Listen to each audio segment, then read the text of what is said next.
세르반테스와 돈키호테를 읽기 위해서 간단히 알면 좋은 것들 살펴보겠습니다. 네, 이게 이제 세르반테스인데요. 미겔 데 세르반테스. 1547년 스페인에서 태어났고요. 그 가난한 외과 의사의 아들이라고 됐는데 그 당시 외과 의사는 뭐 이발사 겸해가지고 하는 거예요. 특히 다른 의사보다 외과 의사는 좀 약간 천한, 지저분한 것도 해야 되고 약간 그런 이미지예요. 스페인에서 그 당시에 외과 의사를. 그래서 굉장히 가난했어요. 그리고 여기저기 옮겨 다녔다고 그래요. 그래서 세르반테스가 정기 교육을 받았다라는 기록이 없어요. 근데 이제 글은 읽었겠죠. 그리고 젊은 시절에 이탈리아에서 이때는 이제 굉장히 자기 전성기거든요. 인정도 굉장히 많이 받고 장차 추기경이 될 굉장히 유력한 사람 수행을 했고, 그리고 이제 군인으로 복무하게 되는데 1571년에 레판토 해전에서 총상을 입었어요. 그래서 레판토의 발이 왼쪽이 이제 불구가 됐죠. 전쟁에서. 그리고 나서 이태리에서 나폴리에서 자기 고향 이제 스페인으로 오는 도중에 알제리 해적에게 납치를 돼요. 그러니까 뭐 지중해 연안에 해적들이 굉장히 많았죠. 그래서 이제 5년 동안 포로 생활합니다. 그래서 이 책에서도 가끔 그런 얘기가 좀 있는데 한 4번인가? 하여튼 탈출 시도를 했고 다 잡혔어요. 얼마나 힘들었겠습니까? 그렇죠? 나중에서는 수도사의 도움으로 이 석방이 돼요. 대신 몸값을 지불하고. 그러니까 사실은 뭐 알제리 해적들이 물건도 훔치지만 인신매매를 하는 거죠. 세르반테스가 굉장히 군복무도 잘했고요.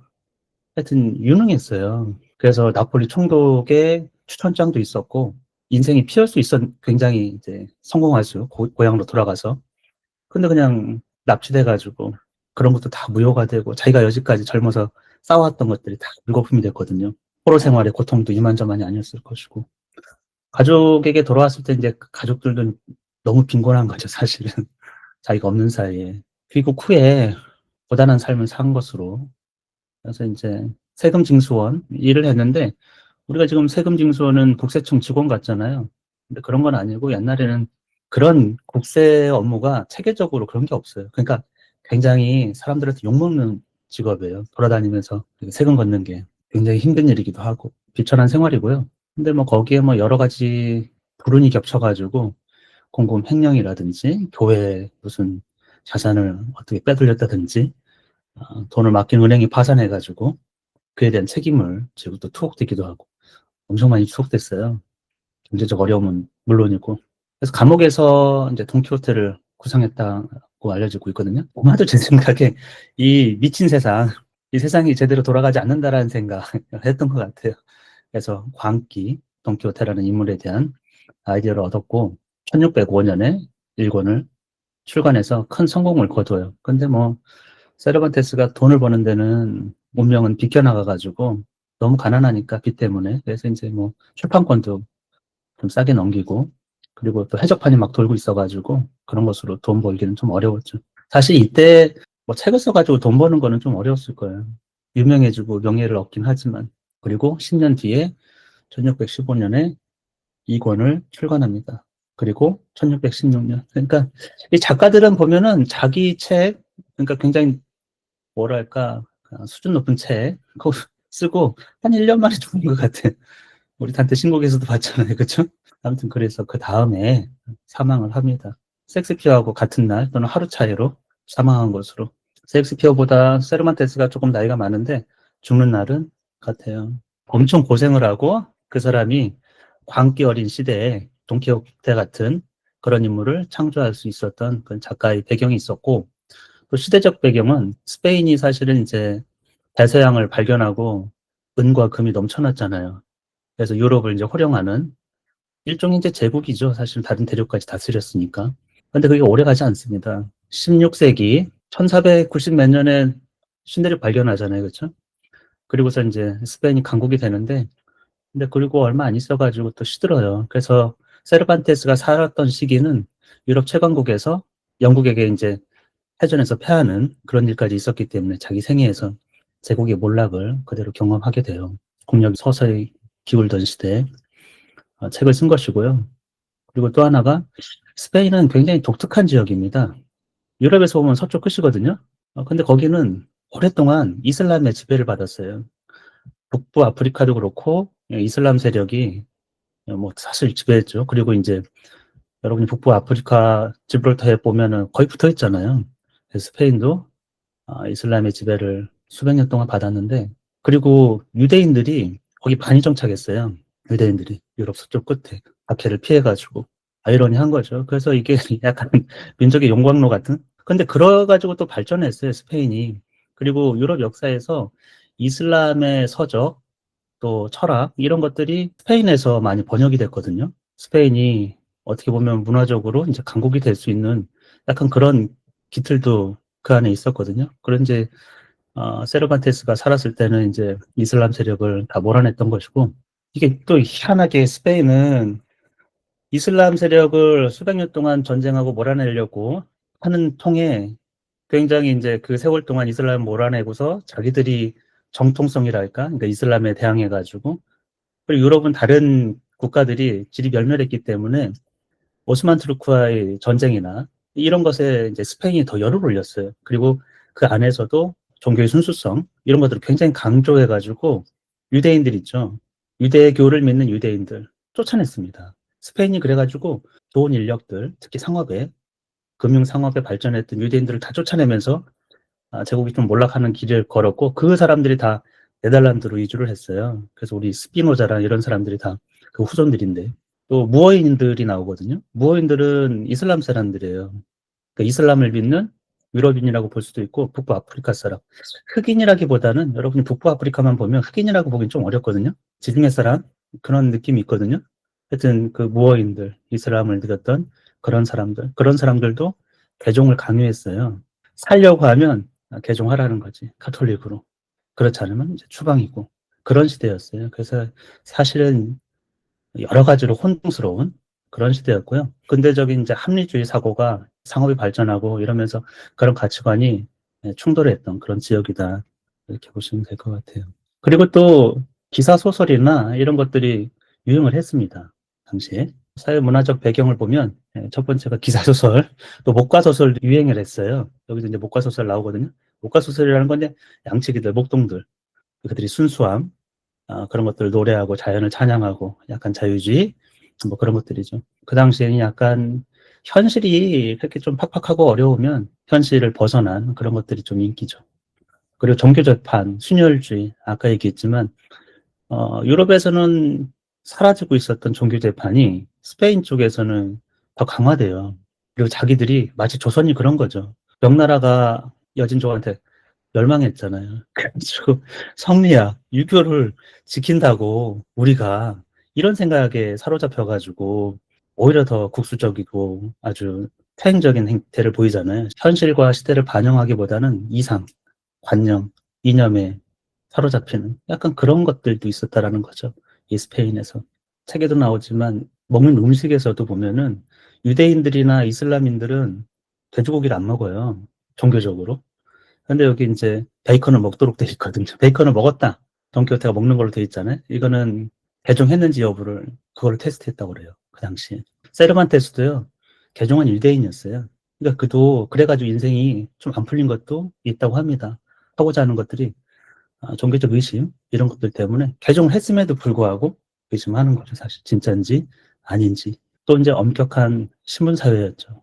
귀족, 성직자, 평민. 책을 보면은 제가 봐도 굉장히 도드라지는 것들은 신분제와 가문에 대한 부정이 상당해요. 이 세르반테스의 이 돈키호테에 보면은. 그러니까 기존 질서에 대한 어떻게 보면은 반란이라고 할까? 우리에게 어쨌건 생각할 거리를 주는 거거든요. 당시 사람들에게도 기존 질서에 대한 새로운 인식을 줬을 것 같아요.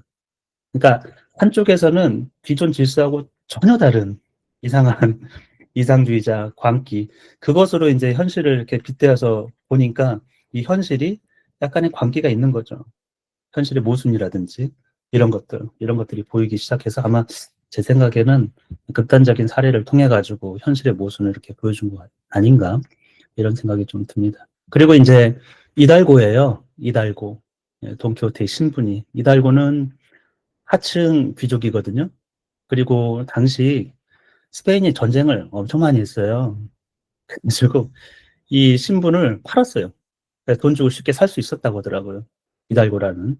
근데 하여튼 신분상의 그 존경이라든지 이런 이점을 갖고 있었으니까 여기서도 돈키호테가 이달고 신분으로서 지역사회에 약간 존중을 받는 그런 것들이 좀 있거든요. 보통 평민은 아니니까. 지역적으로는, 지리적으로는 라만차 지역인데, 여기 보시면 스페인 약간 중앙에 있어요. 그리고 황량합니다. 건조한 땅이에요. 메마른 평원. 여기서 이제 모험을 펼치는 거죠.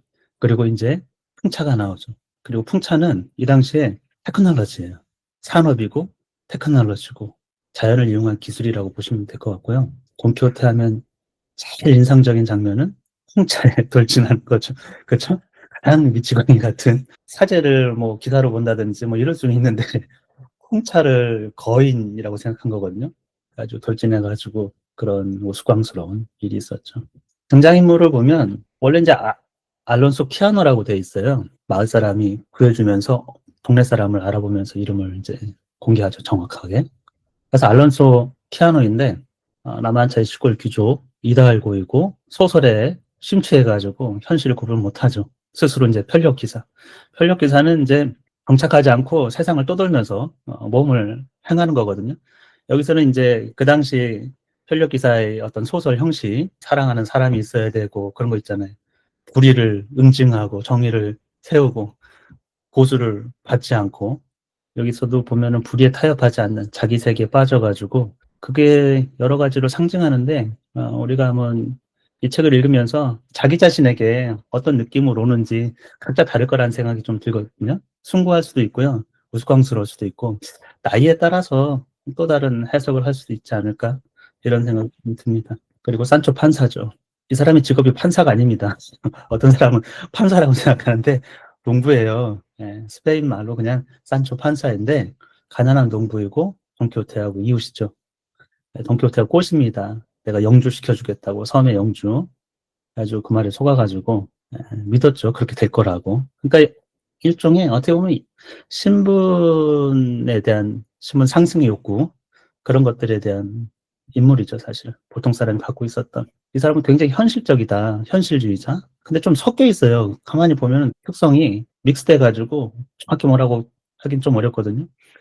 산초 판사가 굉장히 현실적인 것 같지만 또 어떨 때는 뭐 거의 돈키호테. 나중에서는 이권에서 보면 거의 따라갑니다. 산초 판사와 돈키호테는 인류 역사의 가장 위대한 듀오예요. 2인조.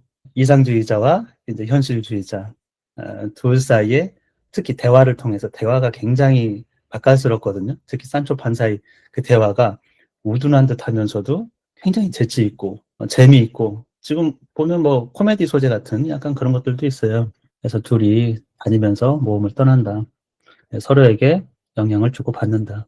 나중에 자기 원대로 영주가 되는데 통치를 잘합니다. 며칠 했지만 사람들이 그를 최고의 통치자, 자기들이 여지까지 경험했던 그 누구보다, 그 귀족보다도 배우지도 못한 이 산초 판사가 훨씬 더 통치를 잘하는. 그래서 저는 이 세르만테스가 도대체 무슨 얘기를 하려고 했을까? 근데 그 한 축에 보통 사람들의 지혜 그런 거를 들려주는 것 같다는 생각이 좀 들거든요. 그러니까 평민들, 보통 사람들의 지혜죠. 삶의 지혜.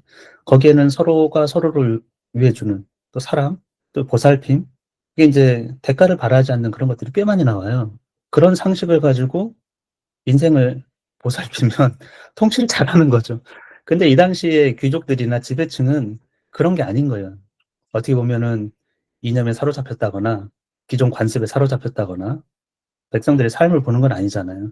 그러니까 이제 통칭이가 이상하게 가는데 그런 모습들이 굉장히 많습니다. 일상적인 사람들의 지혜, 그 속에서 삶의 가치가 있는 게 아닌가 이런 생각이 좀 많이 들고요. 그래서 산초 판사가 어찌 보면 돈키호테보다도 더 매력적인 인물이 될 수도 있습니다. 그 다음에 이제 둘시네아 델 토보소, 둘시네아 제 출판사 이름이 이제 둘시네인데 아짜 빼가지고 세 글자로 이 책을 읽고 정말 감명을 받았어요. 뭐 이 인물이 이 여성이 특별하게 하는 역할은 없습니다. 그냥 돈키호테의 이상이죠. 자기가 사랑하는 기사도 이야기에 그런 게 있기 때문에 자기가 그냥 임의적으로 만들어가지고 그렇게 하는데 억척스러운 시골 처녀죠. 돈키호테가 세상에서 가장 아름답고 공주로 묘사했고 귀부인으로 삼았던 그녀를 위해서 이 모험을 하는 거고 형식상 인물이긴 하지만 주요 인물이다. 그래서 여러분이 세 사람, 돈키호테, 산초 판사, 불시네아, 이건 알죠? 그렇죠? 들어봐서. 그리고 기타 인물로 유명한 말입니다. 인류 역사의 가장 유명한 말이에요. 말 이름 중에서. 로신한테 삐쩍 마르고 하여튼 그런데 가장 인류 역사에 유명한 로신한테. 그리고 삼손 카라스코. 이 사람은 이제 학사로 나오거든요. 여기 학사, 석사 이렇게 이런 표현들이 있어요. 신부님은 석사예요. 조금 더 배웠고 삼손 카라스코는 같은 마을에 산 학사입니다. 그래도 대학은 나온 거예요. 그래서 돈키호테 광기를 치료하기 위해서 스스로 이제 하얀 다리 기사가 돼가지고 결투해서 돈키호테를 이제 데려오죠, 집으로. 그래서 돈키호테가 사망하게 되는. 그리고 신부와 이발사, 초이부터 나오는데 동네 사람들이에요. 그리고 굉장히 친한 걸로 되어 있고, 신부는 석사입니다. 석사로 또 많이 배웠고요. 이발사.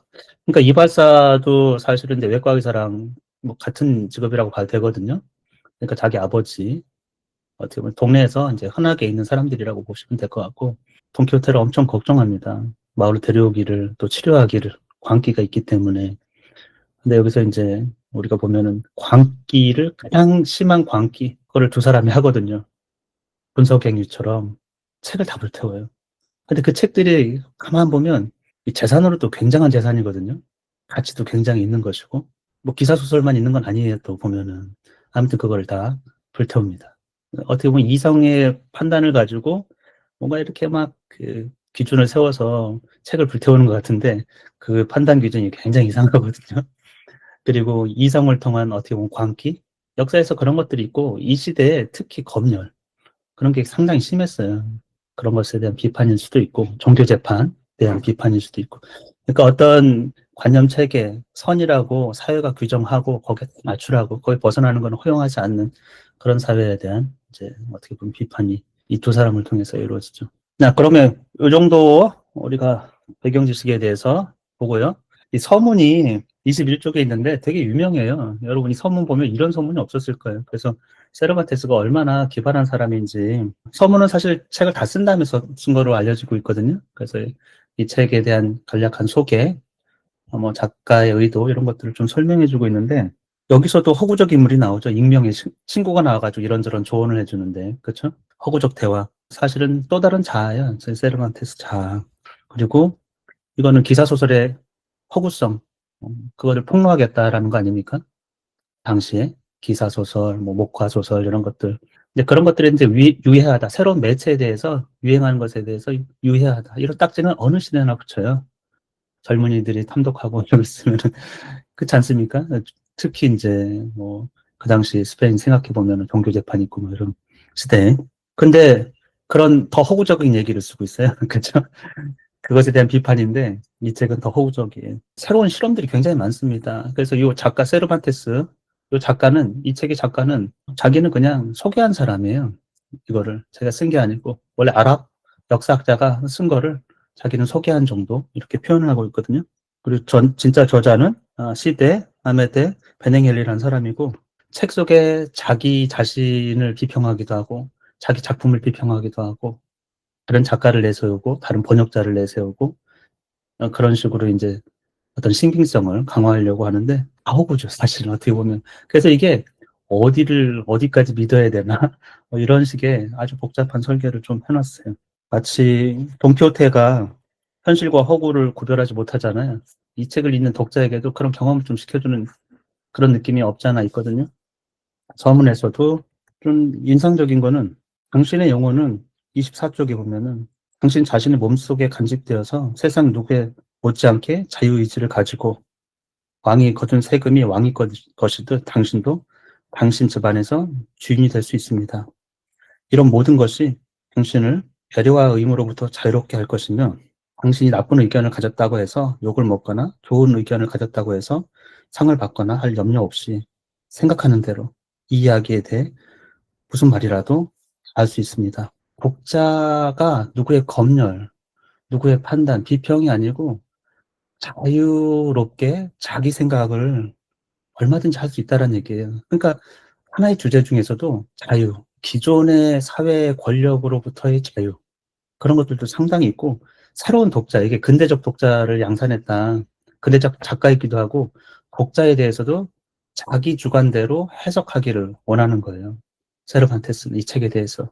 세상의 통속, 관습, 제도, 타인의 시선, 그거로부터 자유로워하라. 그런 거를 우리에게 들려주는 게 아닌가, 이런 생각도 좀 들고요. 형식을 다 파괴합니다. 의미가 없어요. 여기 뭐 시를 쓴다든지 뭐 이런 것들이 다 인용구를 쓴다든지 아무 의미가 없는. 31쪽 끝쪽에 보면은 허구와 진실에 대한 모호성을 계속 위주로 하거든요. 몬티엘 평야 지역의 모든 사람들의 의견에 따르면, 그러니까 마치 출처가 있는 것처럼 얘기해요. 돈키호테야말로 오랜 세월 끝에 등장한 가장 순결한 연인이요 용맹스러운 기사였다. 이런 식으로. 그리고 자기는 유명하고 이처럼 유명하고 명예로운 기사를 당신에게 소개시켜준 공적을 지나치게 자랑하고 싶지 않다. 그러니까 이게 굉장히 사실적으로 들리잖아요. 출처가 있는 것 같고.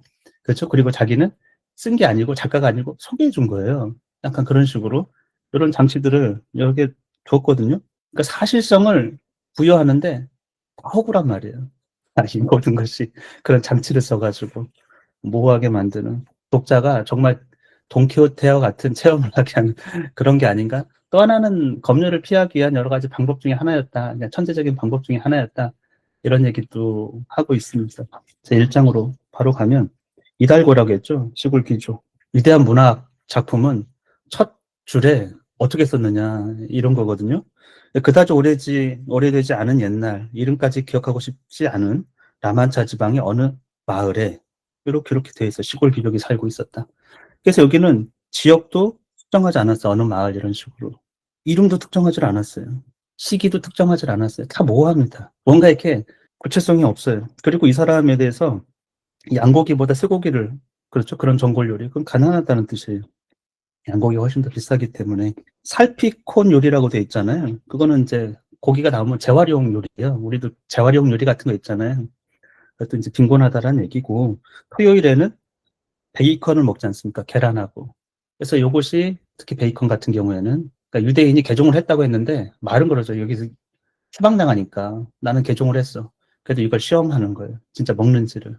그래서 그런 이제 유대인이고요. 금요일에는 완두콩을 먹는다고 되어 있거든요. 금요일은 육식을 금하는 날이에요. 이 당시 사회에서. 그게 강요된 거예요. 종교에 의해 가지고. 그러니까 막 자기들끼리 굉장히 경건한 사회, 막 그런 것들을 이제 역행하는 거죠, 사실은. 어떻게 보면 종기 재판이 부활하고, 뭐 부활하기보단 프랑스, 독일 이 지역보다 뒤에 와가지고 더 열정을 보이는, 거기서는 없어지는 게 이런 시대였기 때문에 완두콩을 먹었다고 한 것도 종교적 충실했다라는 거예요. 이 사람이 이 사회에 살기 위해서. 개종한 유대인이 나름 이 사회에 살기 위해서 충실한 생활을 하고 있다. 그래서 비둘기 요리를 먹고, 먹는데 4분의 3을 썼어요, 재산에. 그리고 나머지는 보면은 옷이죠, 대부분은. 덧신 뭐 이렇게 최고급 양모. 그러니까 체면유지, 먹는 거하고 체면유지. 그러니까 뭐 귀족이니까 시골 귀족이니까 그런 게 필요했을 거예요. 나머지는 쓸 일이 없고. 그리고 40이 조금 넘은 가정부가 있습니다. 자기 자신은 50세가 좀 넘었고, 그리고 조카딸이 있고, 그다음 젊은 하인이 하나 있어요. 한 번도 안 나오는데 하인이 있답니다. 밭일을 하는. 소득원이 있긴 있는 거예요. 논밭 같은 게 있고 토지가 있고, 그리고 그 일을 하는 하인이 하나가 있고, 하나가 혼자 하니까 그렇게 넓은 땅은 아니겠죠. 그리고 가정부가 있고 조카딸이 있고, 그리고 꼭두 새벽에 일어나서 사냥을 즐기고 책을 읽고 귀족의 삶을 사는 거예요.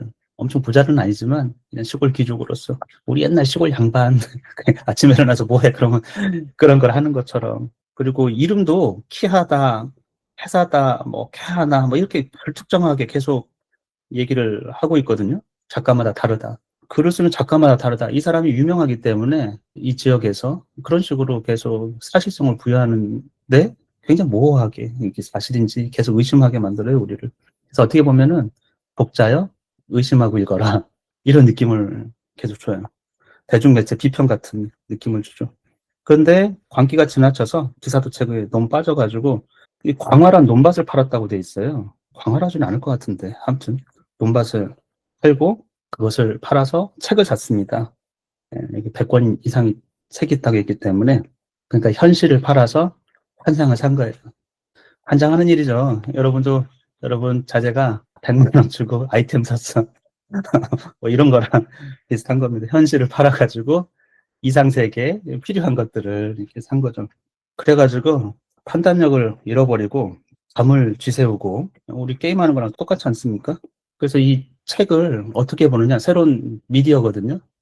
그래서 이제 윤리도덕을 더 씌운 거예요. 그래서 그런 방식으로 이 새로운 미디어에 대해서 검열하고 비판하는 사회였던 거죠. 책을 읽다가 자기가 수도 없이 펜을 쓰고 싶은 충동을 느꼈고, 그 중에서도 아마디스 데 가울라, 이걸 가장 모범으로 여기는 기사소설 중에서도, 그래서 마을 신부하고 이바사 니콜라스하고도 그런 논쟁을 벌이기도 했다고 그래요. 그러니까 기사소설이나 읽은 책에 대해서 토론하고 이런 것들이 그 전에 있었던 거죠. 그래서 이제 결국에 그러다가 이성을 잃어버렸다라는 거죠. 몽환적인 이야기가 진실이라고 여기게 되었습니다. 계속 그것만 하고 있기 때문에. 자신의 명예를 높이는 동시에 공화국을 위해서 봉사할 편력 기사가 되겠다. 그래서 무장을 하고 말을 타고 모험을 떠나겠다. 세상을 돌아다니겠다. 책에 있는 그 편력 기사들이 행한 그 모든 것을 실행해 보겠다. 사실 독자가 어느 수준까지 책에 영향을 받는가, 이런 부분 아닙니까? 지금 신부라든지 이발사하고는 다르게 그 사람들은 세상하고 사는데 이 책이 충돌을 일으키거나 그러진 않아요. 근데 지금 돈키호테는 실행하기까지 간다라는 거죠. 원하는 걸 실천에 옮기겠다. 그래서 처음에 이제 도구를 챙기는 거죠. 무구를 챙기기 시작합니다. 선대에 있던 손질하고. 그래서 판자로 투구 얼굴 가리개를 만들어요. 그래서 이것도 굉장히 코미디 같은 거거든요. 그러니까 판자로 만드는 거예요. 원래 이제 투구라는 게 금속으로 돼 있을 텐데 없네, 그래가지고 이거 판자로 얼굴 만들어 일주일 내내 그걸 만들어 가지고 테스트하는데 쉽게 망가지는 거죠. 일종의 이게 코미디거든요. 상상을 해보면은 엄청 웃긴 장면인데, 그랬더니 이거 안 되겠구나. 그래서 다시 고안해가지고 철판을 안쪽에 덧댔다고 되어 있어요. 그러니까 뭐 판자로 하고 안쪽에 철판 덧대가지고 이렇게 조금 배선을 한 건데, 시험도 안 해보죠. 시험도 안 해보고 멋진 투구라고. 이제 됐다. 시험해보면 또 망가질까봐. 그래서 이 얼굴 가리개를 이렇게 만들었습니다. 그러니까 어떻게 보면은 현실을 거부하는 거예요. 정확하게 객관적으로 보지 않고 자기 멋대로 괜찮다고, 아주 좋다고 의지적으로 외면하는 거죠. 현실의 세계에 검증을 안 거치는 겁니다. 근데 나중에 이게 문제가 돼요. 그래서 투구를 벗지도 못하거든요. 어설프게 만들어가지고. 그래가지고 아주 코미디 같은 장면이 뒤에 연출되죠. 먹을 때 먹지를 못하잖아요. 벗지도 못하고. 그래서 자기도 투구를 해결했으니까 이제 말이 필요하다. 그래서 이제 병치레도 많이 했던 말, 나흘 동안이나 그 이름을 고민했다는 거예요. 4일 동안이나. 그래서 로신한테라고 불렀죠. 로신한테는 으뜸가는 야윈만, 가장 세상에서 가장 깡마른 말이라는 뜻입니다. 로신한테. 잘 어울리는 이름이겠죠? 자기 이름도 결국에는 바꾸기로 해요. 이게 굉장히 실험적이거든요. 세상 이전에 어떤 책에서도 이런 시도를 한 적이 없어요. 등장인물이 자기를 만들어. 인물들을 만들어가는 거예요. 새로 자기가 이름을 지으면서. 그래서 자기 이름을 자기가 만들어. 돈키호테라고. 기사소설의 예를 따라가지고 라만차를 지역 이름을 붙인 거 아닙니까? 자기가. 작중 인물이 자기를 만들어요. 그래서 알론소 키아노가 자기를 버리고 자기 이름을 버린 거죠. 이제 완전히 다른 사람이 되겠다고 작정을 한 거기 때문에 이름도 바꾸는 거예요. 이 당시에 이름을 바꾼다는 건 굉장한 의미가 있어요. 새로운 사람으로 거듭난다. 이런 의미이기 때문에 스스로 현실을 버린 거죠. 아마디스 대 가울라를 본따 가지고 돈키호테 대 라만차 이렇게 이름을 바꾸고요. 다 준비를 했습니다. 근데 이제 사랑하는 여인이 있어야 되는데 그게 없다고 해가지고 또 생각을 해요. 그래서 농부 처녀를 마을 근처 처녀를 생각해가지고, 근데 그 처녀를 한때 열렬히 사랑했다고 이렇게 썼거든요. 근데 이것도 소스가 있다는 식이에요. 보면은 그런 이야기가 돈키호테 유명해가지고 그런 이야기가 있고 한때 사랑했던 여인이었다. 그래서 그 여인 알돈사 로렌소였는데 불시네아 델 토보소 지역에 그렇게 이름을 바꿔주고 이제 완벽하게 모든 것을 갖췄습니다. 스스로 생각하기에는. 근데 여기 장소나 주인공이나 뭐 저자라든지 모든 것이 사실 불확실하고 조금 신빙성 있게 뭐 어서 소스가 있는 것처럼 했던 것도 거짓말이거든요. 약간 이제 현실과 그렇지 않은 가상이 다 모호한 상태로 작가가 의도적으로 그렇게 했겠죠. 그리고 또 하나는 이 원래 작가가 무어인이에요. 무어인으로 나와요. 이슬람 아랍인. 그 사람이 아랍어를 쓴 거를 이제 번역해가지고 소개한 그거를 신빙성의 근거로 되는 거거든요. 내가 이거를 어떻게 시장에서 이게 구매를 한 거죠. 그래가지고 이렇게 했는데, 그러면 신뢰성이 있습니까? 없어요, 당시에. 무호인들은 거짓말, 자기도 썼어. 거짓말쟁이고 믿을 수 없다고. 그러니까 소스가 거기 있으니까, 상당히 그러니까 계속 다 뒤틉니다. 경기가 모호하게. 2장으로 넘어가면, 그 돈키호테는 현실이 있으면 그 현실을 바라보는 게 자기 이상, 자기 꿈, 자기 정책 새로운 그것에 다 껴맞춰요. 그래서 재해석을 합니다. 착각하는 게 아니에요. 이게 풍차가 거인이다 착각하는 게 아니고 자기가 그렇게 해석하는 거예요. 의지적으로 해석한다고 생각해야 돼요. 상식적인 사람이라고 하면 그 광기에 대해서 어떤 반응을 보입니까? 대부분 상식적인 사람들. 머리가 좀 있다. 그러면 조롱하죠. 그 광기를 조롱하죠. 순수한 사람은 그렇다고 해도 최선을 다해서 선을 행하려고 하거든요. 그러니까 광기에 빠진 사람에 대해서 우리는 몇 가지 반응을 보일 수도 있겠지만 가장 안 좋은 거는 폭력이에요. 폭력을 행하는 사람들이 있고 도대체 누가 더 광기인지를 우리가 봐야 되는 거죠. 그리고 두 번째는 연민하는 사람들이 있어요. 또 하나는 조롱하는 사람들이 있는 거죠. 세 가지가 계속 맞물리면서 이야기가 전개되고 있어요. 그래서 돈키호테가 실행의 용기입니다. 하루라도 늦으면 손실이라고 생각했어요. 자기의 손실이 아니고 이 세상이 정의를 바로잡아야 되는데 누군가 나로 인해 가지고 도움을 받아야 되는데 그래가지고 이제 빨리 떠납니다. 동이 트기 무섭게 7월이에요. 엄청 뜨겁습니다. 그리고 뒷문을 통해서 가요. 앞문을 통해서 가는 게 아니고 몰래 가요. 2차 원정도 2차 모험도 몰래 갑니다. 밤에 야반도주 하듯이 왔다 갔다 하는 거죠. 현실을 알기도 하고 모르기도 하고 모호한 사람이에요. 뒷문을 통해 가지고 갔는데 첫 번째 감정은 준비랑 이런 것들이 굉장히 오래 했던 것 같아요. 근데 자기가 그토록 원했던 것이 너무나 쉽게 이루어졌다. 이런 표현을 씁니다. 그러니까, 내가 뭔가를 하고 싶어요. 각오를 하고, 오래 준비하고, 마음의 준비를 하고, 집을 떠나잖아요. 근데 아무 일도 없네? 너무 쉽네? 그냥 행하기만 하면 됐던 거죠, 사실은, 어떻게 보면은. 일단은 시작은 그랬던 거예요. 시작은 했는데, 두려움이 닥치죠. 우리도 뭐, 하면 다 그렇지 않습니까? 쉽네? 이렇게 생각했는데, 생각해보니까, 자기가 정식 기사가 아닌 거예요. 그래서 또 두려운 거예요. 이거 어떻게 하지? 이런 생각이 들어가지고, 이제 처음 만난 사람한테 기사 임명받기로, 그러면 해결되겠지. 그러니까 자기 안에 두려움이, 그런 식으로 해결하려고 하는 거죠. 나름의 엄격한 내적 논리가 있는 거예요. 무시하지 않는 거예요. 무시할 수가 없는 거예요. 그게 마음에 걸려가지고, 규칙을 준수하려고. 그게 이제 특별한 거죠, 사실. 어떻게 보면 위대한 사람들은 자기 안에 스스로 규칙을 세우고 그걸 준수합니다. 타협하는 게 아니고. 그게 좀 우스꽝스러워서 그렇지만, 하여튼, 그렇게 해가지고 기사 서임을 받지 못한 것이 좀 껄끄러운 거죠. 아무튼 그렇게 가요. 엄청 날은 덥고 뜨겁고 하루 종일 걸었어요. 아무 일도 안 일어납니다. 그러면 엄청 실망했어요. 그러니까 감정이, 기복이 엄청난 거예요. 처음에는 너무 좋아. 왜 이렇게 좋았어? 그러다가 두려워. 내가 기사가 아닌데. 이런 두려움. 아무도 신경 안 쓰는데 혼자서. 너무 뜨거워. 하루 종일 걸었는데 아무 일도 안 일어나. 실망해버렸어요. 계속 걸었습니다. 주막이 보여요.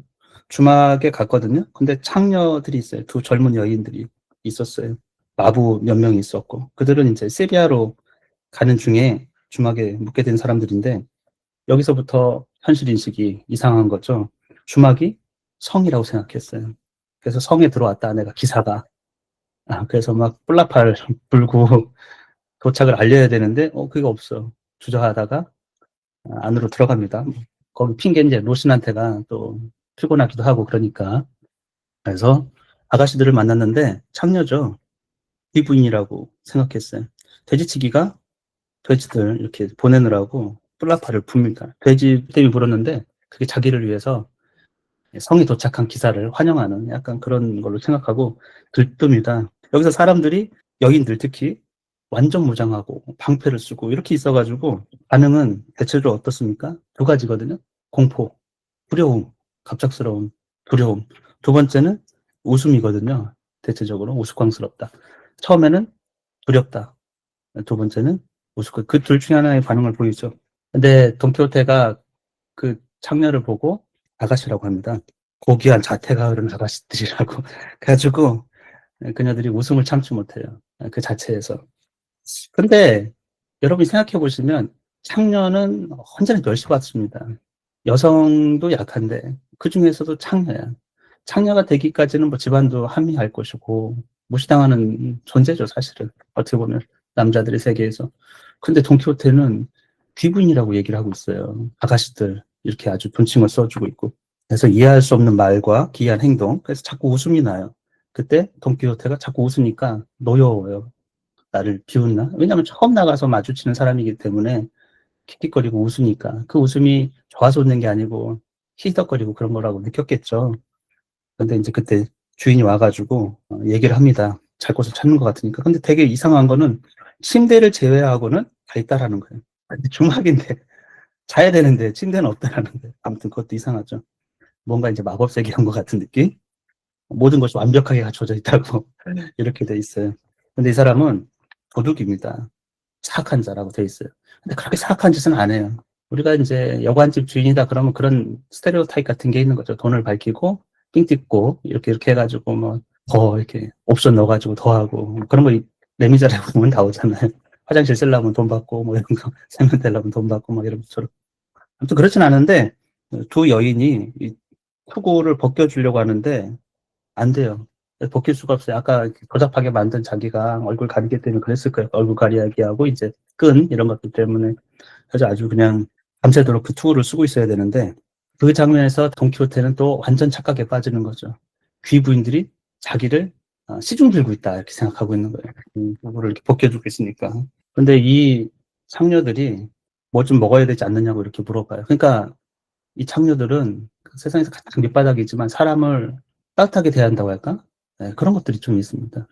아니면 돈키호테가 약간 진심으로 귀부인, 아가씨 이런 식으로 그런 말도 처음 들어봤을 거기 때문에 그런 반응했을 수도 있고 주인은 아무거나 뭐 주는 대로 먹는다 그랬는데 이날이 마침 금요일이라고 돼 있어요. 아까 금요일은 육식을 먹지 않습니다. 고기를 먹지 않고 왜냐하면 금요일날 예수님이 돌아가셨기 때문에 그날은 약간 고난에 동참하는 그래서 욕망을 채우고 이런 게 아니고 그리스도의 십자가를 약간 기억하는 그런 날이란 말이죠. 그래가지고 별로 먹을 게 새끼 되고 뭐 이런 거 맛대가리 되게 없는 것처럼 나와 있어요. 제대로 익히지 않은 대구한 토마 뭐 이런 거 거무쭉쭉한 빵 조각이 나왔거든요.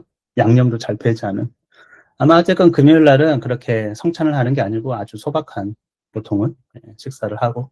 근데 그게 이제 진수성찬 같은 거예요. 여인들이 시중을 들고 왜냐면 혼자 먹을 수 없어가지고 그것 때문에 먹여줘요. 그리고 음료도 못 먹어가지고 주인이 이렇게 물을 이렇게 뚝배기 같은 걸로 해가지고 대줘야 되잖아요. 근데 그걸 또 착각하는 거죠. 자기는 이제 이 세상에 제일 행복한 거야. 내가 제대로 나온 거야, 이제는. 활력 기사로서. 시중, 아까 초고 먹여주는 것도 시중 들었지. 지금 밥 먹는 것도 시중 들고 있지, 이러니까.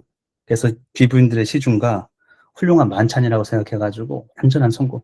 일생일대의 완전히 새로운 삶을 살기로 하고 이름을 바꾸고 모험에 나서서 이 첫날 밤 엄청 성공했다고 생각하는 거예요. 그리고 돈키호테는 여기서 이제 원래는 독자였죠. 기사도 소설의 독자. 근데 이제 행위자로 바뀐 거예요. 내가 이제 주인공이 되는 거예요. 이야기 주인공으로서. 그리고 이 장에서 보면 가장 비천한 매춘부가 창녀가 가장 고결한 심성을 가진 그런 사람으로 비춰지거든요. 고귀함은 계급에 있지 않다라는 거죠. 그러니까 직업이나 계급에 있지 않다. 어디에 있냐면 타인을 대하는 태도에 있다라는 거예요. 이치광이 약한 자, 모멸할 수밖에 없는 그런 자를 어떻게 대하느냐 이런 거죠. 여러분 앞에 중얼중얼거리고 미친 자가 오고 걷는 게 한쪽으로 막 치우쳐져 있고 막 그런 사람, 세상에서 뭐 쓸모 없다고 생각하는 사람, 그런 사람 여러분이 어떻게 대하느냐. 그게 이제 고결함을 결정하지 않겠습니까? 그러니까 세르반테스는 거의 일관되게 그런 얘기를 하고 있는 것 같아요. 미친 세상. 세르반테스가 감옥에 있으면서 이 세상이 돌아서 미쳐가고 있구나 이런 생각을 했던 것 같거든요. 생각에는 아무래도. 그래서 뭐가 정상인지 우리가 이제 가만히 들여다보면 몰라요. 3장에서 보면은 이제 여기서부터는 광기가 이제 현실 벽에 부딪히거든요. 우리가 이상을 추구하면 늘 현실이 막습니다. 그러니까 우리가 꿈을 꾸지도 못하고 실천 못하는 거 아니에요. 그렇지 않습니까? 그럼 뭐 하고 싶어. 근데 현실이 다 막는 거 아니에요? 꿈을 찾아가는 데 있어서. 그래서 실제 사실과 인식, 돈키호테가 생각하는 인식 사이에 경계가 무너지고 두 세계가 충돌합니다. 그래서 계속 그런 측면에서 긴장이 일어나요. 그리고 현실은 결국에는 이게 이제 굉장히 근대적인 사고방식인데 고정된 실체가 아니라는 거예요.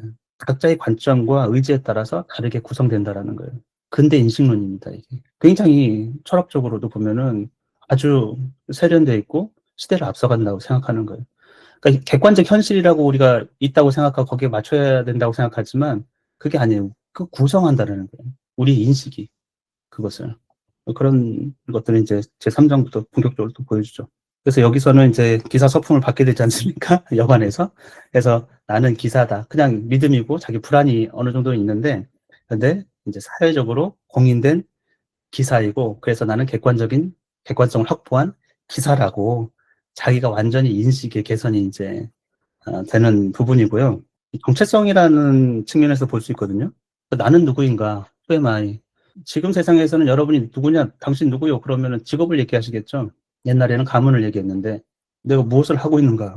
근데 그런 것들은 본질이 아니라는 거예요. 세르반테스는. 돈키호테는 나는 내가 누군지 안다고 이렇게 자기 증언을 하고 있거든요. 나중에서 보면은. 근데 어쨌건 이 정체성이라는 거는 어찌 보면 자기 본질이 아니고 사회적 인정의 사물이라는 거예요. 대단한 거죠, 사실. 이 성찰이라는 게. 이 세르반테의 성찰이라는 게. 돈키호테가 흐뭇했잖아요. 성공했다고 생각하고. 3장에 보면 두 번째 줄에 마구간으로 가서 주인을 데리고 가서 무릎을 꿇고서 청합니다. 그래서 자기에게 기사 임명해달라고. 그리고 오늘 밤 예배당에서 이 성에 예배당이 있다고 생각하는 거예요. 성이니까 당연히. 그래서 불침번을 서겠다고. 그리고 내일부터 그렇게 해주면 힘없는 자를 위해서 모험을 찾아서 세상 곳곳을 돌아다니겠다. 세상을 바로잡겠다. 이 여관 주인은 교활한 사람이라고 되어 있어요. 그래서 알아챕니다. 판단력이 부족한 사람이다. 뭐 이제 정신병자다 이렇게 생각한 거죠. 이렇게 판단하는 순간 어떻게 합니까? 대부분은 연민을 느끼진 않아요. 여인들은 좀 연민을 느끼는 여인들이 있는데 교활한 사람이라고 표현했듯이 조롱하기로 비웃어주기로 이렇게 생각하는 거죠. 아마 우리의 반응이 대부분 그럴 겁니다. 저도 이렇게 보면은 특히 우리 어린 친구들이 조롱을 많이 해요. 이게 댓글 문화인지도 모르겠는데 그냥 그게 일상적으로 사람에 대해서 실컷 웃어볼 요령으로 비위를 맞춰주는 거죠. 그리고 자기도 기사였다고 이러면서. 근데 뭐 선술집 사기행각, 과부들 농락하고, 아가씨 범하고, 청년 속이고, 세대 여성 뭐 하여튼 온갖 사기와 그런 범죄를 저지른 경력이 있었죠. 여기 70쪽의 밑에서 보면은 자기도 이제 편력 기사들을 맞아주고 있다. 예전에 편력 기사였고 이제는 이제 여관 주인인데 자신이 기사들에게 깊은 애정을 가지고 있다라는 거예요. 이러한 선의에 대한 보답으로서 그들이 재산을 나누어지기를 바라기 때문이다. 이거는 돈키호테에게 뭘 요구하는 겁니까? 재산을 바란다라는 거죠. 그렇죠? 그러니까 뻥을 쳐가지고 사기치고 싶은 거예요. 나는 선의가 있고 나도 이제 기사였고 사기꾼들이 첫 번째 하는 게 동질감을 유지하거든요. 그런 사람 봤어요. 충청도 사람한테는 자기도 충청도 어디 출신이라고, 전라도 사람한테는 자기 전라도 출신이라고 하고, 경상도 사람한테 가서 경상도 사람이라고 하고, 진짜 그런 사람이 있더라고요. 그래서 유대 관계를 하고, 이제 나중에서는 이제 경제적 이득을 취하려고 그런 거죠. 그러니까 뭔가 모자란 사람 같고 상식이 없는 사람 같으니까 이제 선의에 대한 보답으로서 자기 재산을 나눠줄 거라고 이런 걸 이미 바라고 이런 일을 하고 있다고 했어요. 그리고 예배당은 없고, 그러니까 이제 앞마당에 불침범 서도 된다고. 그리고서 돈 좀 가지고 있냐고 물어요. 이제 본색을 드러나는 거죠. 그러니까 당연히 돈이 없다고 합니다. 편력 기사가 돈 안 갖고 다닌다고 그런 거 본 적이 없다고. 근데 세 가지가 필요하다고 그래요. 그거는 너무 당연하기 때문에 소설에 안 나온 거고, 공자, 그다음에 돈, 그다음에 연고 같은 거 다칠 수 있으니까 그런 거 갖고 다니라고 조언을 해줘요. 근데 이거를 돈키호테가 진실하게 받습니다. 그래서 나중에 돌아가가지고 그걸 챙겨오거든요. 그러니까 이 조롱이 어떻게 보면 더 강화시켜줘요. 그런 행위를 정당하게 할 수 있게끔. 그래서 불침범을 섭니다. 넓은 마당에 가가지고. 주막 주인은 사람들에게 미치광이가 불침범 서고 있다고, 좋은 구경거리 있다는 식으로 사람들에게, 여관 사람들에게 얘기를 해주죠. 발이 떠 있고 잘 보입니다. 근데 마부가 물 먹이려고 노새에게 수레박 위에다가 이 갑옷들을 올려놨는데 그건 이제 치우죠. 그냥 아무 의미 없다고 생각하고 신경도 안 쓰고. 돈키호테 입장에서는 굉장히 성스러운 날이에요. 이 불침범도 그렇고 이런 모든 의례 자체가 자기 갑옷을 여기다 놓고 이런 거 자체가. 근데 이제 그런 거는 마부는 알 길이 없으니까 그래가지고 그냥 아무 가치 없는 것처럼 치워버리니까 당연히 모욕을 받았다고 생각해요. 그래서 마부의 머리를 창으로 막 힘껏 내리쳐가지고 꼬꾸라뜨립니다. 또 다른 마부가 아무것도 모르고 와가지고 두 번째 마부를 아주 그냥 산산조각 내는 것처럼 또 때려버려요. 또 꼬꾸라지고 있어요.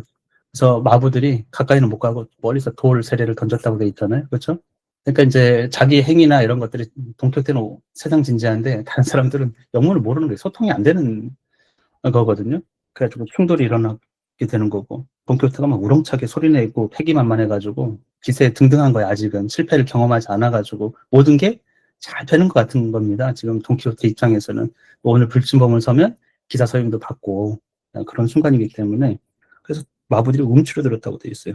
그리고 주인은 야 이거 내가 실수했다 뭔가 골려주고 재미있는 게 있나 싶어가지고 했는데 그때 깨달았어요. 그래서 어떻게든 해치워는 이거 빨리 우리 집에서 내보내야겠다는 생각으로 기사 서임을 빨리 해치웁니다. 임명식의 핵심은 목덜미나 등을 칼로 치는 거라는 거예요.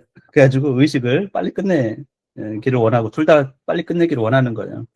근데 뭘로 하냐면 주막집 주인이 마부들에게 나누어 준 집과 보리 양을 기입해 놓은 장부가 있어요. 그러니까 그냥 장부예요, 장부. 그러니까 외상 장부죠, 사실은.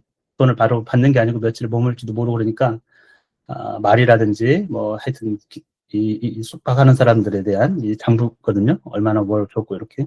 그걸 가지고 왔어요.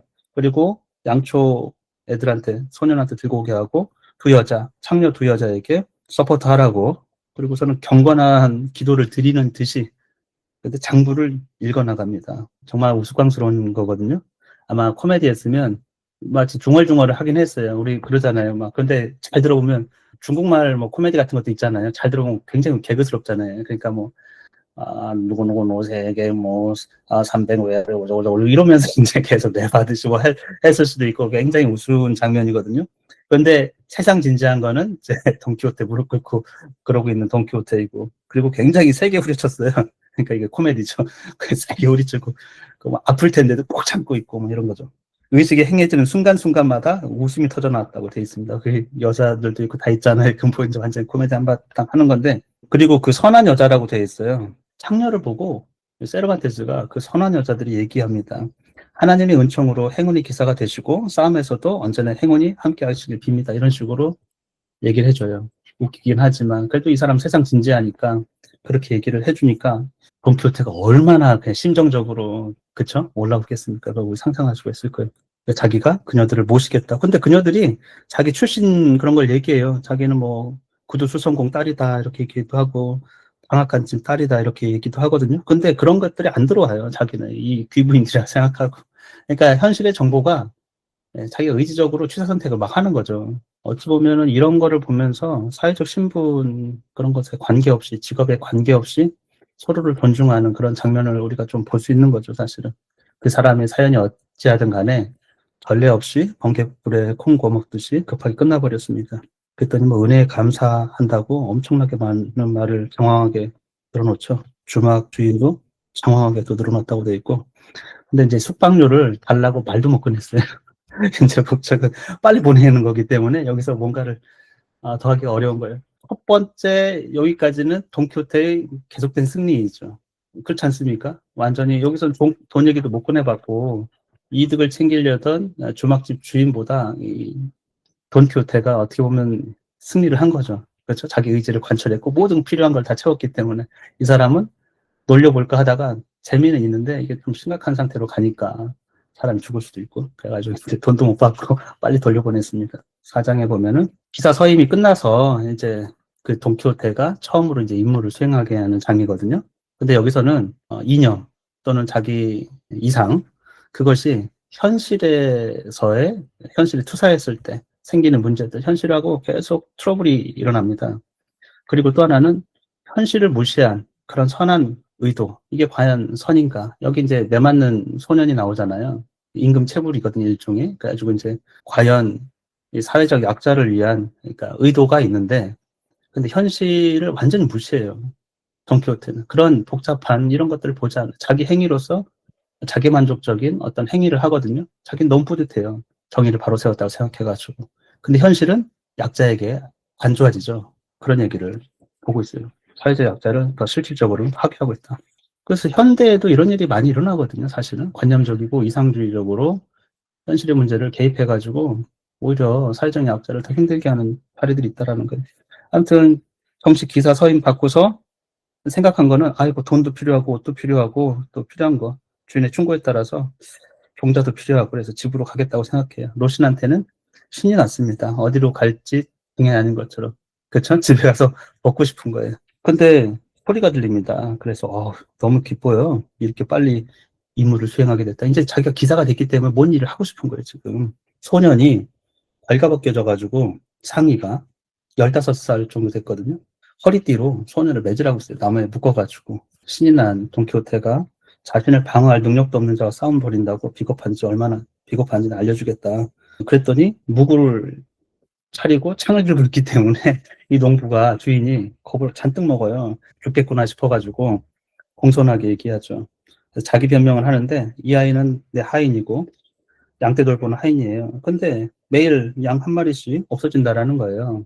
그래서 이게 부주의한 탓인지 교활한 탓인지 그래서 벌을 주었더니 이전에도 벌을 준 거죠. 이런 걸 통해 가지고 그랬더니 밀린 품삯을 지불해 주지 않았다고 인색하다고 그렇게 따졌다라는 거예요. 이 하인이 거짓말을 하고 있다. 이래가지고 이제 패주는 거거든요. 그 얘기를 듣고 이성적으로 판단 안 합니다. 그냥 이 현상 자체 거기선 거짓말 자기한테 거짓말을 한다고 생각해요. 이제 돈키호테는 잘못 알아들어가지고 이 애가 나한테 거짓말했는데 그래서 거짓말하고 있다 이랬더니 거짓말? 어디서 거짓말 이래가지고 이제 잠만 말고 빨리 품삯 주라고 하죠. 돈 좀 풀어주라고 요절내 버리겠다고 안 그러면 얼마인지 계산도 잘못합니다. 지금 보면은 실내 아저씨가 9달치를 빌렸다는 거예요. 이거 대단하지 않습니까? 그렇죠? 너무 임금체불 심하네. 근데 이 사회가 이것도 돈키호테가 신랄하게 풍자했다라는 거예요. 왜냐하면 스페인 당시에 주인과 종의 관계에서 임금체불은 흔하고 그리고 이 관계가 이렇기 때문에 어떻게 사법제도가 없어요. 이거를 판단할 수 있는 어디 가가지고 교정할 수 있는 제도가 없다라는 거예요. 법이 고모가 없고 이런 것처럼 아예 그런 규정이 또 없으니까 그러니까 정의를 바로 세워야 될 사회적 정의가 이미 있어야 되는데 그런 규칙이 없는 거예요. 주인의 행태가 자기가 옛날에 좀 금액이 좀 너무 세다는 거예요. 좀 빼줘야 된다. 그래서 굉장히 구차합니다. 새 컬레 뭐 신발 사준 적도 있고 소년 아팠을 때 피 뽑은 적도 있고 그래서 돈 있는 사람들이 또 그런 게 깐까는 거 있잖아요. 계산에. 그래서 이런 것들은 빼야 된다. 그래서 그것에 대한 돈키호테의 반응도 굉장히 대단해. 신발값, 치료비, 너가 죄 없는 자를 매질했기 때문에 대신해야 된다. 너는 신발 가죽이 문제가 아니고 소년의 살가죽을 찢었고, 그 다음에 피를 뽑았다고 했는데 너는 얘 피를 뽑았다. 그러니까 없는 셈 치라고. 그거는 다를 생각 하지 말라고. 너의 악행이. 그랬더니 이제 알겠다고 이렇게 하거든요. 그리고 가려고 그래요. 맹세를 했다고 해가지고 기사도를 걸고 맹세를 했으니까 보내주겠다. 그리고 품삯을 지불할 거라고 믿는다. 그러니까 이 현실 문제에 개입을 했는데 정의를 바로 세우겠다고. 그리고 자기 일을 다 했다고 생각하는 거예요. 교정했지? 다 잘 됐지? 이렇게 해가지고. 그랬을 때 이 소년이 이 사람은 부자 후안 알두도라고 이렇게 얘기하거든요. 기사가 아니고 이 돈키호테는 이 사람들 기사라고 생각하고 기사와 기사로서 맹세하면 반드시 지킨다. 이거 본문일이잖아요. 자기한테는 맹세 자체는. 근데 이 사람은 기사도 아니고 그런 집안도 아니다. 그랬더니 이제 돈키호테가 얘기하는 거는 그건 중요하지 않다는 거예요. 사람은 자신의 노력으로 자기 혈통을 만든다 이렇게 돼 있어요. 사람은 자신의 노력으로 자기 혈통을 만든다. 그러니까 가문이나 혈통이 중요한 게 아니라는 얘기가 중간중간 계속 많이 나옵니다. 그래서 보면 또 맹세를 하죠. 품삯을 더 주겠다고, 덤까지 붙여주겠다고, 돈키호테가 더 고맙다고 하고 이왕이면 은화로 주라고 같은 값이면 그리고 자기가 누군지 밝힙니다. 거래 당사자이기도 하니까 그쵸 약속에 그래서 자기가 이제 용감한 돈키호테 라만차라고 이렇게 얘기해요. 그리고 만약에 안 하면 응징해 주겠다고 하고 가는데 이 소년이 얼마나 이게 말이 되는 상황입니까? 이 사람하고 가가지고 돈을 받으라고 하니 당연히 안 할 것 같고 그렇게 해가지고 떠나버렸기 때문에 이 주인은 다시 나무에 매달아가지고 죽도록 두들겨 패버려요. 그리고 조롱합니다. 우리를 척결하신다는 그 양반 한번 불러봐라. 한번 오는지 봐라. 이 문제를 해결하는지 봐라. 그래서 이 부분이 약간 저는 그냥 성경이 예수님 비슷하다 이런 느낌을 좀 받는 구절들이 있거든요.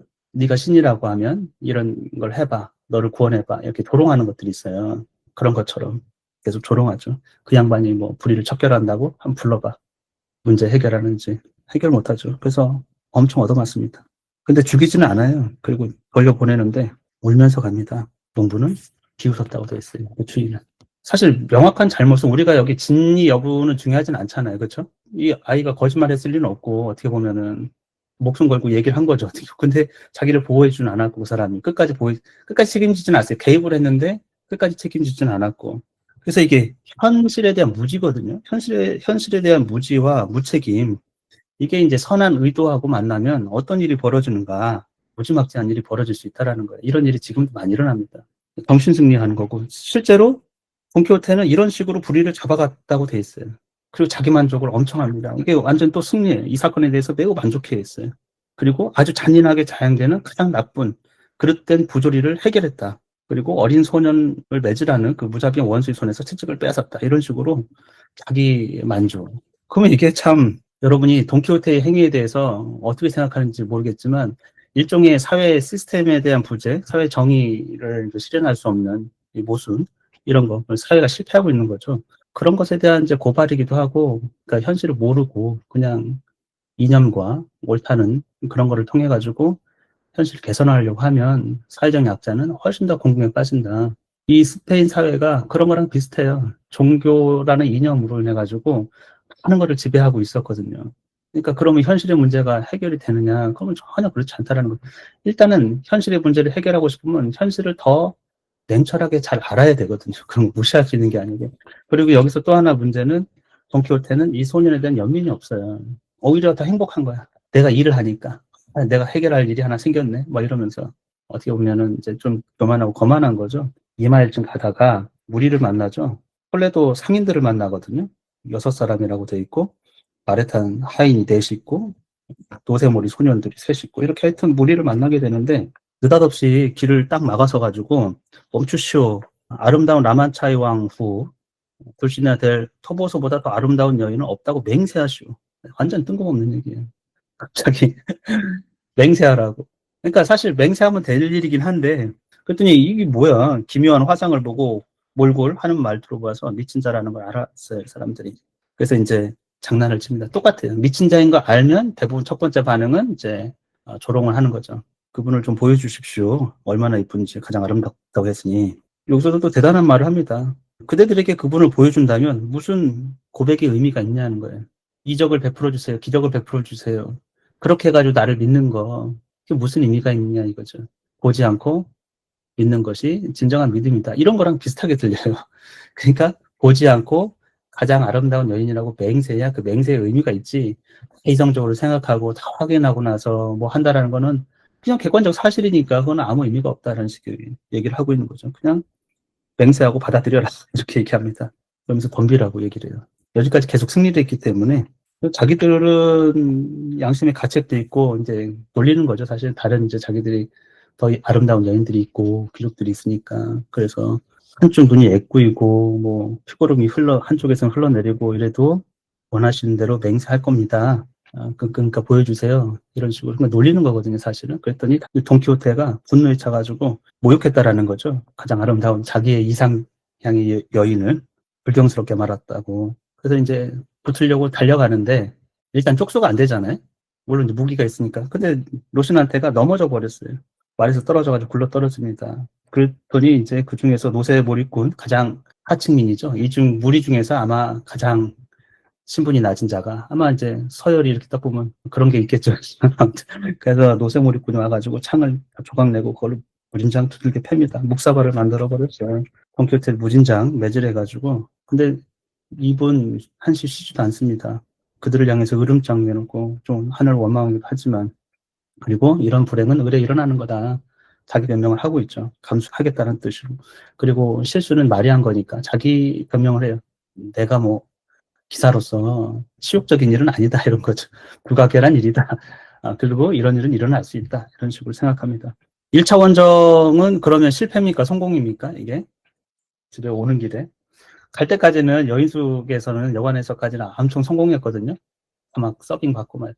근데 오면서 로신한테가 넘어지면서 완전히 그냥 만신창이가 돼버렸거든요. 그리고 5장에서부터는 이제 검열 얘기가 조금씩 나올 거예요. 집에 돌아와가지고. 개인의 문제였는데, 이제 사회적 진단이 들어갑니다. 이게 이제, 이렇게 기사도 소설을 읽으면 어떤 문제가 일어나는지, 이 개인의, 한 개인의 문제가 아니고, 이제 사회적으로 문제가 된다고 생각해가지고 검열이 들어가죠. 예. 돈키호테는 혼자 여행을 떠난 약간 한계, 그런 것들을 인식하고, 깐초 판사를 여기서 이제 도입하게 되죠. 이제 꼬셔가지고. 돈키호테는 이렇게 두들겨 맞고 어떤 해결책을 낼 수 있는가? 당연히 책을 떠올리는 거예요. 어떻게 해야지? 책을 떠올리는 거죠. 그 마을 농부가 밀을 싣고 지나가고 있어요. 그래서 우연히 발견합니다. 근데 돈키호테는 계속 그 가사를 읽어요. 로만스의 가사를. 기사도에 관련된 그 가사를 읽고. 이 농부는 돈키호테의 얼굴을 이제 벗겨냈죠. 누군지. 그러니까 보니까 먼지로 뒤범벅이 된 얼굴을 닦아줬어요. 키아나 나리. 이제 이름이, 정식적 이름이 나오죠. 아까까지 모호하게 했다가 키아나 나리 이렇게 알아봐요. 키아나 나리. 어떻게 된 일이냐고. 누가 이렇게 만들어놨냐. 마음씨 착한 농부는 자기가 할 수 있는 사전의 것을 합니다. 상처가 있는지 보고 누구를 벗기고 그리고 자기의 나귀에다가 돈키호테를 태우죠. 그리고 이제 누구도 하나도 빠짐없이 해가지고 로시나타에 메어가지고 이동을 합니다. 근데 여기서도 계속 헛소리를 계속 하거든요. 좀 짜증을 내기도 하고 그러는데 묵묵히 자기 일을 이 선한 농부는 계속 해가요.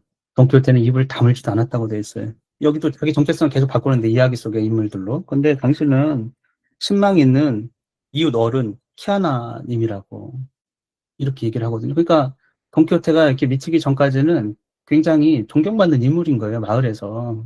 근데 그 대답에 대해서 나는 내가 누구인지 알고 있어. 이렇게 돈키호테가 대답을 합니다. 나는 내가 누구인지 알고 있어. 그 전에는 계속 그 책에 나온 인물들이라고 계속 바꿔가면서 얘기를 해요.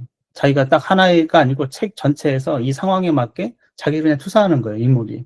이 상황에서는 이 인물, 저 상황에. 자기 주인공이 계속 바뀌는 거지. 이런 것처럼. 나는 누구인지 내가 알고 있다고 그래요. 어떻게 보면은 정체성은 아까 얘기했지만 사회가 부여하는 것이 아니고 자기 스스로 의지나 행위로 성취하는 거라는 거죠. 여기는 이제 정의하는 것뿐만 아니고 성취하는 것까지. 자기 행위로서, 노력과 행위라는 얘기가 굉장히 많이 나옵니다. 근데 이 농부가 행위가 굉장히 세심해요. 농부가 마을에 오는데 어두워질 때까지 기다려요. 왜냐하면 체면 때문에. 이 귀족의 체면 때문에. 그러니까 얼마나 세심한지 농부가 흉한 몰골로 돌아다니기가 좀 그래가지고 걱정스러워가지고 어두워질 다음에 집으로 들어가는 거죠. 거기 보니까 신부하고 이발사가 와 있었던 거예요. 그래서 신부는 석사라고 그랬죠. 페로 페레스 석사. 사흘 동안 없어졌어요. 이 모험이 첫 번째 원정이 사흘 동안 진행된 거였어요. 그래서 이제 조카하고 가정부가 책 때문에 그렇다. 여지까지. 그래서 라만차를 통틀어 가장 섬세하고 지혜로웠던 분이 책 때문에 이렇게 됐다. 니콜라스는 이발사 이름입니다. 이 고발을 하는 거예요. 조카가 이제 삼촌에 대해서 이틀 밤낮을 꼬박 세우고 잠을 안 자고. 돈키호테의 특징 중에 하나는 잠을 안 자요. 계속 불침범을 써고 뭐 이런 것도 있거든요. 아마 책을 읽느라고 잠을 안 자가지고 그런 특성이 계속 이어지는지 모르겠는데 계속 헛소리를 하는 거죠. 이상한 행동을 계속 보이고 있다. 자기 잘못이다. 진작에 말씀드려야 되는데 이러면서. 근데 뭐 그 전에도 나왔지만 이 신부하고 이발사하고 계속 그 토론했거든. 책에 대해서는 새로운 책을 다 이제 없애버려야 된다. 신부도 이 보면서 내일 가기 전에 저 재판에 회부해야겠다. 그래서 화형에 처해버리겠다. 재판에 회부해서 책을 화형에 처하겠다. 이거는 이제 종교재판을 패러디한 것이죠. 어떻게 보면 종교재판에 대한 비판이에요.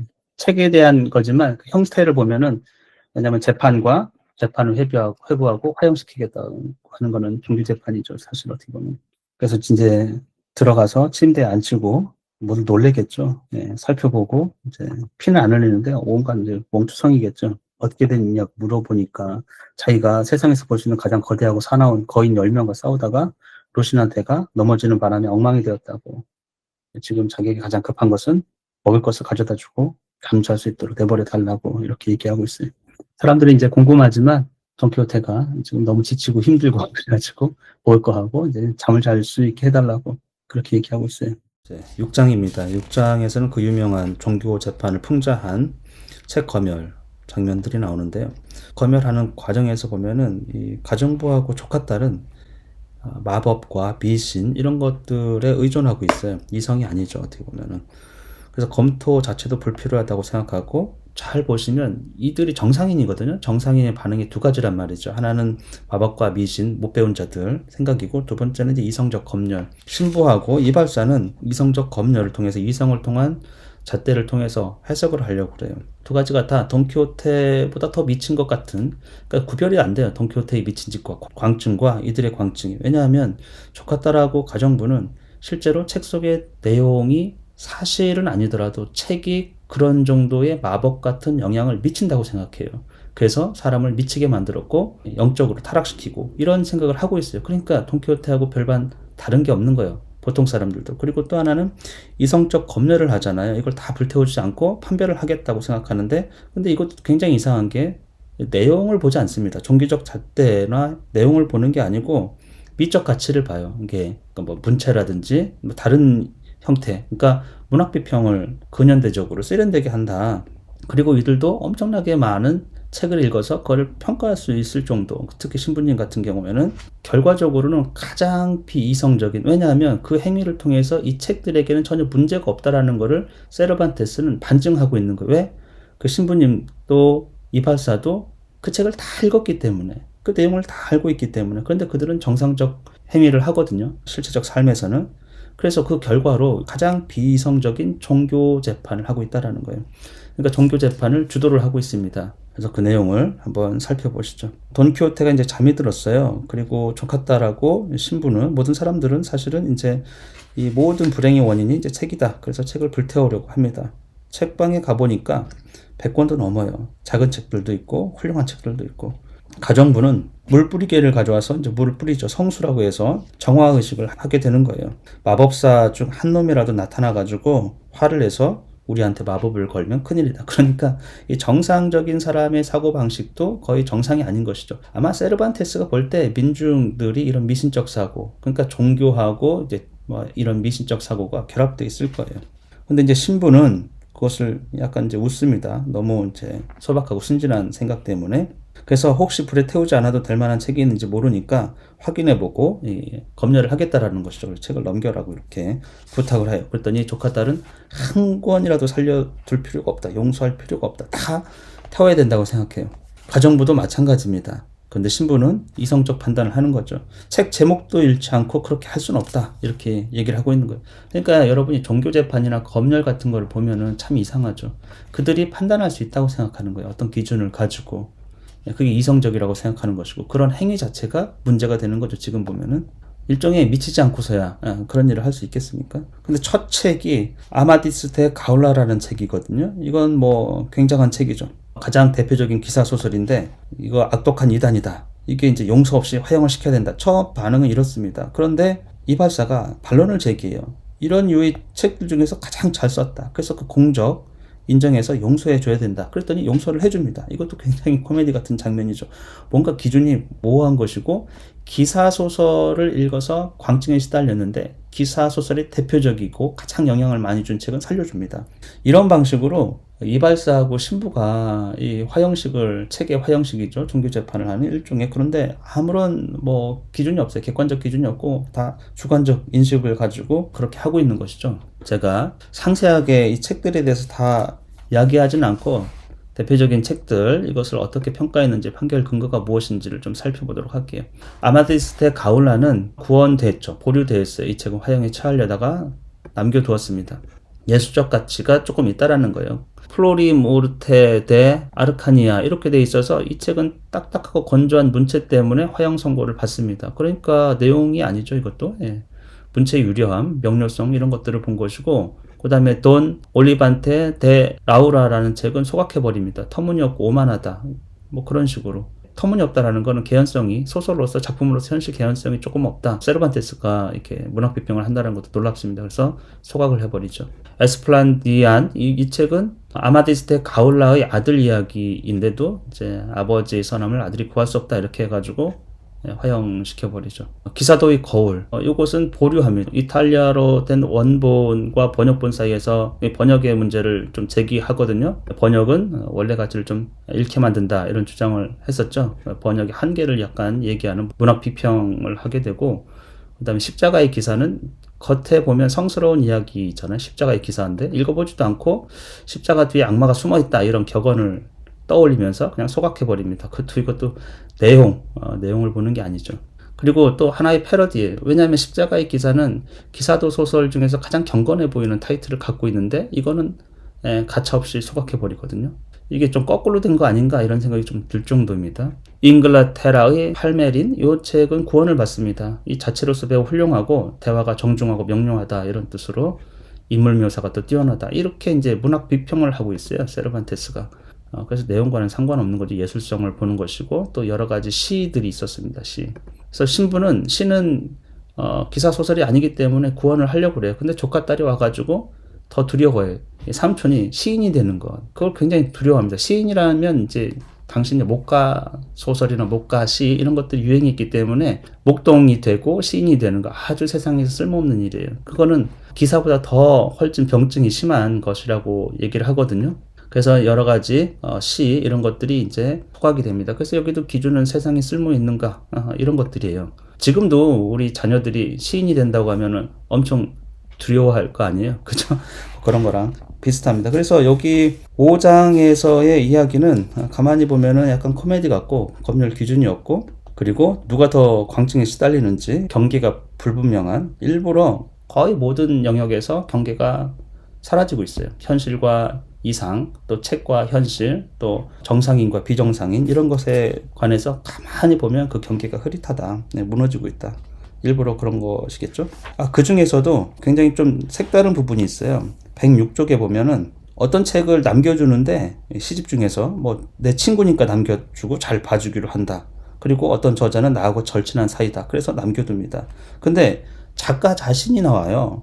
106쪽에 보면은 미겔 데 세르반테스의 라 갈라테아라는 책이 있거든요. 이거는 세르반테스의 첫 작품이에요.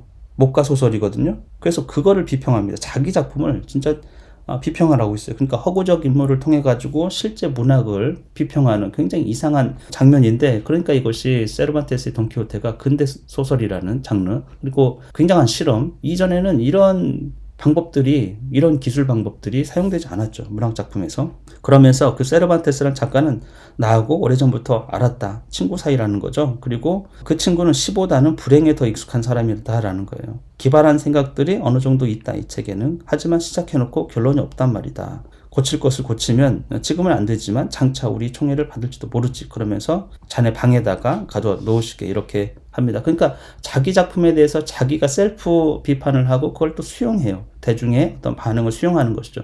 아이디어는 좋다, 기발한 생각이다. 근데 결론이 온전하지 않다, 이런 식으로. 그러니까 자기 작품을 허구적 인물을 통해 가지고 비평하는 정말 대단한 어떤 시도라고 볼 수 있고 과감한 시도인 것 같아요. 그리고 나중에서는 피곤해서 더 이상 책을 볼 수가 없다 그래가지고 그냥 다 불태워버리는 그런 일들이 생기게 됩니다. 제 7장으로 넘어갈게요. 이 7장에서는 이제 책이 다 불태워지고 벽이 세워져가지고 더 이상 접근할 수도 없게 물리적으로 그렇게 만들어버리죠. 그것이 이제 처방이었던 거예요. 첫 번째 원정에서는 돈키호테 혼자서 갔기 때문에 독백적이에요.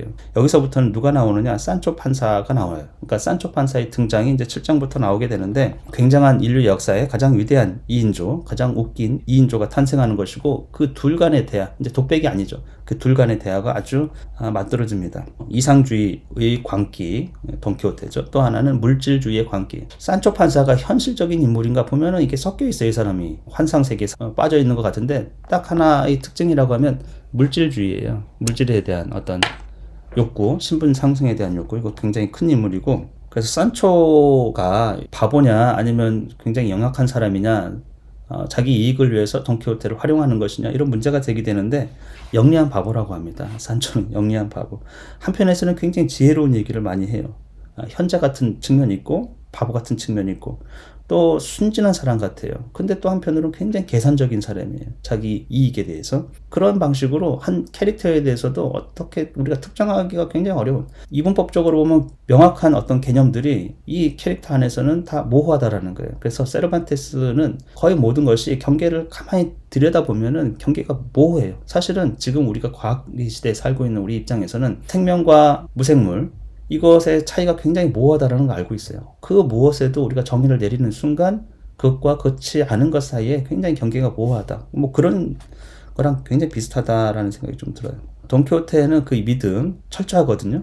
이 산초는 그렇지가 않아요. 사실은 그는 믿음에서 출발한 건 아니고 자기 욕망에서 출발한 겁니다. 그리고 의도적으로 속는 척 하는 거 아닌가 이런 의심을 하게 되고, 또 신분 상승에 대한 욕구가 굉장히 크거든요. 그래서 이 사람의 캐릭터에 대해서 우리가 읽으면서도 계속 생각을 하게 만들어요. 세르반테스는 글 읽는 행위에 대해서 그냥 정보를 흡수한다 이런 게 아니고 계속 주체적인 인간으로서 자꾸 회의하게 만드는, 질문하고 생각하고 모순을 발견하고 약간 그런 과정을 거치게 되어서 현대적 어떤 독자 그런 틀을 제공한 작품이에요. 7장에서는 다른 책들 살펴보지도 제목도 확인하지 않고 다 불 속으로 던져버리는데, 이 책들은 굉장히 훌륭한 작품들이 굉장히 많았다라는 거예요. 뭐해서? 내용이라는 거예요. 이 책들은 남겨야 할 내용들이었다라는 거예요. 신부가 이 책들을 보았더라면 그토록 가혹한 판결을 내리지 않았을 것이다 이렇게 되어 있거든요. 그러니까 자기가 아는 책들은 문예비평을 했어요. 예술성 같은 걸로. 그리고 친분, 사적인 거 이런 걸 가지고 이제 검열을 했단 말이에요. 근데 내용은 실제로 보지 않았어요. 진짜 내용이 중요한 거, 훌륭한 것들은 다 불태워버렸어요. 시간도 없기도 하고 귀찮기도 하고 그랬겠죠. 너무 많은 책들이 있으니까. 그리고 자기가 모르는 것에 대해서는 어떻게 판단합니까? 그냥 불태워버린 거죠. 모르는 거였으면 더 검토를 해야 될 거 아니에요. 그럼 시간이 더 걸리는 거고, 그런 판단을 하고 있는 거예요. 돈키호테가 이제 깨어나서 이야기를 합니다. 먹을 것을 가져다 달라고 얘기하죠. 그 책들이 운명과 고멸관이 게으름 탓으로 그렇게 될 수가 없었고, 이런 상황에서 때로는 죄 지은 자들이 오히려 정의로운 사람이 될 수 있다는 속담이 나온 것이다 이렇게 되어 있어요. 이 신부와 다른 사람들은 정의를 구현했다고 생각하는 거예요. 근데 그게 얼마나 어설픕니까? 그래서 죄 지은 자가 더 정의로운 세상, 이것에 대해서 이제 세르반테스가 꼬집은 거죠. 마법사가 책과 서재를 비롯해서 모든 것을 가져가 버렸다고 이렇게 짜고 칩니다. 예. 그런 설명을 하려고 하는 거죠. 그리고 돈키호테는 다시 깨어나서 책이 없으니까 어떻게 된 건지 막 찾다가 물어봐요. 가정부가 악마가 다 가져가 버렸다고 그랬어요. 조카 딸은 악마가 아니라 마법사라고 조금 더 구체적으로 설명을 하는 것 같지만 다 꾸며낸 얘기 아닙니까? 책들과 서재의 주인한테 말 못한 원한을 품고서 이 집에 해를 끼친 것인데, 그가 이제 무냐톤이라고 막 구름을 타고 와가지고 그렇게 한 건데, 그랬더니 돈키호테가 프레스톤이라고 했겠지. 이게 뭡니까? 돈키호테는 그 마법사라는 게 존재하고, 돈키호테의 세계관에서는 이미 프레스톤이라는 마법사가 있었어요. 그래서 이 사건을 어떻게 해석합니까? 프레스톤이라는 마법사가 그랬을 거라고 단정지어요. 왜냐하면 다른 사람들로부터, 지금 가정부하고 조카딸로부터 확증을 받은 거예요. 실제로 그런 일이 일어났다고. 그래서 이거는 잘 보세요. 이 처방이라는 게 책의 원인이 있기 때문에 벽을 세우고 이제 불태웠어요. 돈키호테에게 설명을 하려고 하니까 완전히 무슨 마법사 얘기를 합니다. 그래서 그 결과로 돈키호테는 더 광증이 심화되는 거예요. 해결하는 게 아니고 더 심화됐어요. 왜냐하면 더 철석같이 믿게 되었고, 나중에 풍차 사건 있잖아요. 그 사건을 일으킨 게 나중에 풍차인지 알거든요. 돈키호테가 이제 쓰러지고 나서는. 그런데 그거를 프레스톤이라는, 지금 설명한 프레스톤의 짓이다, 마법사의 짓이다 이렇게 이야기를 하고 그런 방식으로 받아들인 거예요, 현실을. 그래서 이성과 보통 사람이 이것에 대한 이제 사태 파악과 처방이라는 것이 얼마나 더 해악한 건지 우리가 볼 수가 있는 거예요. 또 보면은 그 마법사가 이런 짓을 한 거는 미래에 일전을 벌일 거라는 거예요. 그 마법사가 소화하는 기사하고 돈키호테가 싸울 것인데 돈키호테가 승리할 거라는 걸 알고 미래의 일을 알고서 현재를 고치려고 온 것이죠. 이거 거의 해리포터라든지 터미네이터에서나 볼 수 있는 그런 약간 장치, 문학적 장치라고 볼 수 있을 것 같아요. 어쨌건 징조도 없이 보름 동안 조용히 지냈다고 돼 있어요. 신부와 이발사를 불러서 이런저런 얘기를 하고 이제 필력 기사 얘기도 하고 기사도를 부활시킬 거라고 그렇게 열변을 토하죠. 그래서 이게 막 반박하고 설득할 수가 없는 거예요. 일종의 동조하고 수긍하기도 했다라는 거예요. 신부하고 이발사가. 이런 행위 자체가 어떻게 보면은 그를 고치려고 하는 행위들인데, 이게 더 광증을 더 악화시킨다라는 거예요. 그리고 이쯤 해가지고 아둔하지만 마음이 착한 가난한 어떤 이웃집 농부를 구슬립니다. 숱한 약속을 했다고 되어 있어요. 그래서 결국 이 가난한 농부는 돈키호테의 종자가 되어서 함께 길을 떠나기로 합니다. 산초 판사예요, 이름이. 이곳을 떠나서 모험을 할 수 있다. 첫 번째 동기가. 두 번째는 섬을 손에 넣을 것인데 섬에 총독을 안 치겠다. 그런 제한 때문에 종자가 되기로 결정합니다. 그래서 나중에도 보면은 모험 자체를 즐기는 경향이 있어요. 근데 그 모험이라는 게 우리도 그렇잖아요. 여행 가는 거랑 비슷한 거거든요. 일상에서 좀 벗어나는. 산초 판사가 약간 현실주의자이고 돈키호테보다는 이제 덜 미쳤죠. 어떻게 보면은 세상을 올바로 보는 관점도 있고. 그런데 과연 그가 그런가 이런 생각을 해보면, 왜냐하면 자기가 섬의 총독이 될 거라고 생각하고 지금 그게 설득되고 자기가 그것을 가능하다고 생각하고 지금 따라 나서는 거거든요. 그거 자체가 터무니없는 거잖아요. 돈키호테는 재산을 저당 잡혀서 이제 돈을 모아가지고 방패 이런 것도 준비하고 투구도 잘 손질하고, 전에 이제 혼자 원정 떠났을 때 문제가 됐기 때문에. 그리고 산초도 나름대로 준비를 합니다. 자루 또 당나귀를 가져갈 생각을 해요. 당나귀를 가져가도 되는지 여부에 대해서 돈키호테가 그런 얘기를 이제 기사 소설에서 읽은 적이 없기 때문에, 근데 당나귀는 이제 데리고 가는 걸로 결정합니다. 산초는 자기를 위해서 걷기가 좀 불편하니까. 근데 돈키호테는 자기를 위해서, 왜냐하면 뭐 말이 또 문제가 생길 수도 있으니까, 그래서 말에 문제가 생기면 자기가 타고 가려고, 어쨌건 각자 자기 동기에 의해 가지고 허용을 하는 것이죠. 길을 떠납니다. 산초 판사는 처자식과 작별 인사를 하지 않아요. 돈키호테 역시 가정부하고 조카딸에게 이야기하지 않아요. 인사 없이 어느 날 밤, 특정되지 않는 밤이죠, 아무도 모르게 마을을 떠납니다. 그 야반 도주를 하는 거예요. 현실을 잘 인식하고 있는 거예요. 상황을 밤새도록 걸어요. 동틀 무렵까지 걸어요. 왜 그렇습니까? 자기들을 찾아 나설 거라는 생각을 하고 있던 거예요. 그래가지고 최대한 멀리 발견하지 못하도록 그렇게 떠나는 것이죠. 그러니까 반대를 예측하고 어떤 일이 일어날 거라고 이성적으로 생각하고 하는 행동들이죠. 제 8장으로 가겠습니다. 풍차를 발견합니다. 30명이 좀 넘는 거인들이 있다고 생각해요. 그리고 싸워서 다 없앨 거라고, 그러면 전리품도 챙길 거라고 이렇게 얘기합니다. 그랬더니 산초가 저기 보이는 거는 거인이 아니라 풍차라고 옳은 말을 합니다. 돈키호테는 너는 모험을 잘 몰라서 하는 소리라는 거예요. 그리고 유례가 없는 치열한 일전이 벌어질 것이다. 잘 지켜보라는 것이죠. 그래서 이게 풍차가 거인이라고 굳게 믿고 돈키호테가 달려갑니다. 그때 마침 바람이 불어요. 창을 찌르죠. 그 순간 세찬 바람이 불고 날개가 이렇게 돌죠. 그래서 아마도 이제 창이 풍차에 걸리고 그래서 올라가요. 말하고 같이 가지고 내동댕이 젖습니다. 얼마나 처참하게 쓰러졌는지, 그래서 움직일 수도 없는 상태가 되어버렸어요. 이게 이상주의하고 물질적 현실이 부딪혔을 때 이상이 파괴되는 것이죠. 환상이 파괴되고 폭력적 결과가 나오게 되거든요. 이런 일이 수도 없이 계속 반복되고 있습니다. 산초가 어떻게 머리가 이상한 사람이 아니고서야 이거를 모릅니까? 이게 풍차라는 것을. 그렇게 질책을 합니다. 이때가 기회예요. 돈키호테에게는 이제 현실로 왔거든요. 자기가 쓰러져 있고 보니까 이제 풍차인 것이죠. 아까까지는 거인이라고 생각했는데. 그래서 망상이 깨질 수 있는 그 찰나의 순간이었는데, 돈키호테는 프레스톤이라는 마법사를 끌어들여요. 그 마법사가 자기 장서를 훔쳐갔을 뿐만 아니라 자기 영광을 앗아가려고 거인들을 이제 풍차로 다시 둔갑시켜 버렸다라는 거예요. 신부하고 이발사가 한 일이라는 거예요. 치료를 하려고 했는데 지금 보세요. 치료가 될 수 있는 순간에 오히려 광증을 더 확증시켰기 때문에 더 문제가 되는 것이죠. 그래서 풍차는 일종의 테크놀로지, 이 당시에는 그리고 산업의 상징이고요. 또 하나는 돈키호테는 낡은 봉건적 가치, 그런 생각을 가지고 있고, 외양도 마찬가지죠. 그가 실현하는 그 가치는 이전 세대 이상이란 말이죠. 이게 부딪혔어요. 당연히 과거가 현재의 기술, 이것에 패배한 것을 상징할 수도 있습니다. 돈키호테는 그 아픈 와중에도 고통을 호소하지 않았다고 하면서, 편력기사는 창자가 튀어나올 만큼 다쳐도 탄식하지 않는다.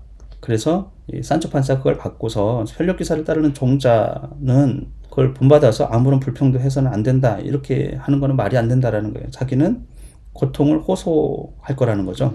산초는 이제 기사도 소설을 많이 읽지는 않았잖아요. 그래서 종자가 어떻게 해야 되는지 잘 몰라요. 그래서 계속 대화 중에 종자의 행위, 종자가 어떻게 해야 되는지 그런 것들에 대해서 교육을 받는다. 같이 가면서 그렇게 생각하면 좋을 것 같고요. 그 산초가 식사 시간이 되었다고 얘기해줘요. 산초는 이제 먹는 거에 관심이 많습니다. 돈키호테는 생각이 없다. 그걸 원하면 먼저 먹어라, 이렇게 얘기합니다. 그래서 여기 돈키호테는 굉장히 평등주의자이거든요. 그래서 산초하고 물론 자기가 주인이고 종자 사이의 관계라는 게 있지만 그걸 거부하는 건 아닌데, 여기서도 보면은 먼저 먹어라, 인간적인 면을 보여줍니다.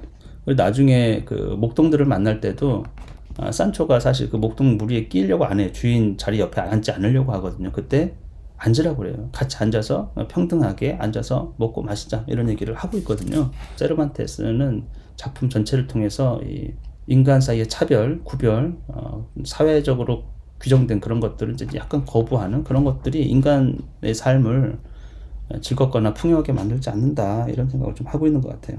그리고 이때 산초 판사가 술을 마십니다. 뒤에 와가지고 신나게. 그래서 고생길이라기보다는 이 모험이 신선 노름으로 여겨졌어요. 그래서 이게 일종의 일상적인 노동으로부터 해방되어 가지고 이 모험을 떠나는 거기 때문에 그런 느낌을 산초가 받는 거예요. 나름대로 돈키호테가 처음 모험을 떠났을 때처럼 산초도 좋은 거예요. 일상에서 탈출해가지고 이렇게 해보니까 여기서 야외에서 밥도 먹고 식사도 하고 이제 술도 마시고 하다 보니까 그래서 숲에서 밤을 보내게 됩니다. 그리고서 아침이 되었는데 아침도 먹지 않으려고 그래요. 감미로운 상념에 빠져가지고 이제 완전 자기가 기사가 된 거죠. 이제 모든 것이 다 갖춰져 있기 때문에 산초에게 규칙 같은 거를 또 가르쳐 줍니다. 주의할 점이 있다. 내가 어떤 위험에 처할지라도 나를 구한다는 구실로 칼에 손을 대어서는 안 된다. 칼에 손 대지 말라는 거예요. 정식 너는 기사가 아니기 때문에. 다만 나를 공격하는 악당 또는 나쁜 놈들이 있다고 하면 도와주라는 거예요. 칼을 통해서 뭘 하지 말고 도와는 줘라. 이렇게 얘기하고 다만 상대가 기사라면 너가 기사 서임을 받을 때까지는 나를 돕지 않아야 된다. 왜냐하면 종자가 나서서 싸우는 경우는 없기 때문에 그래요. 근데 주인이 위기에 처했을 때, 특히 악당하고 싸울 때 이럴 때는 도와줘라.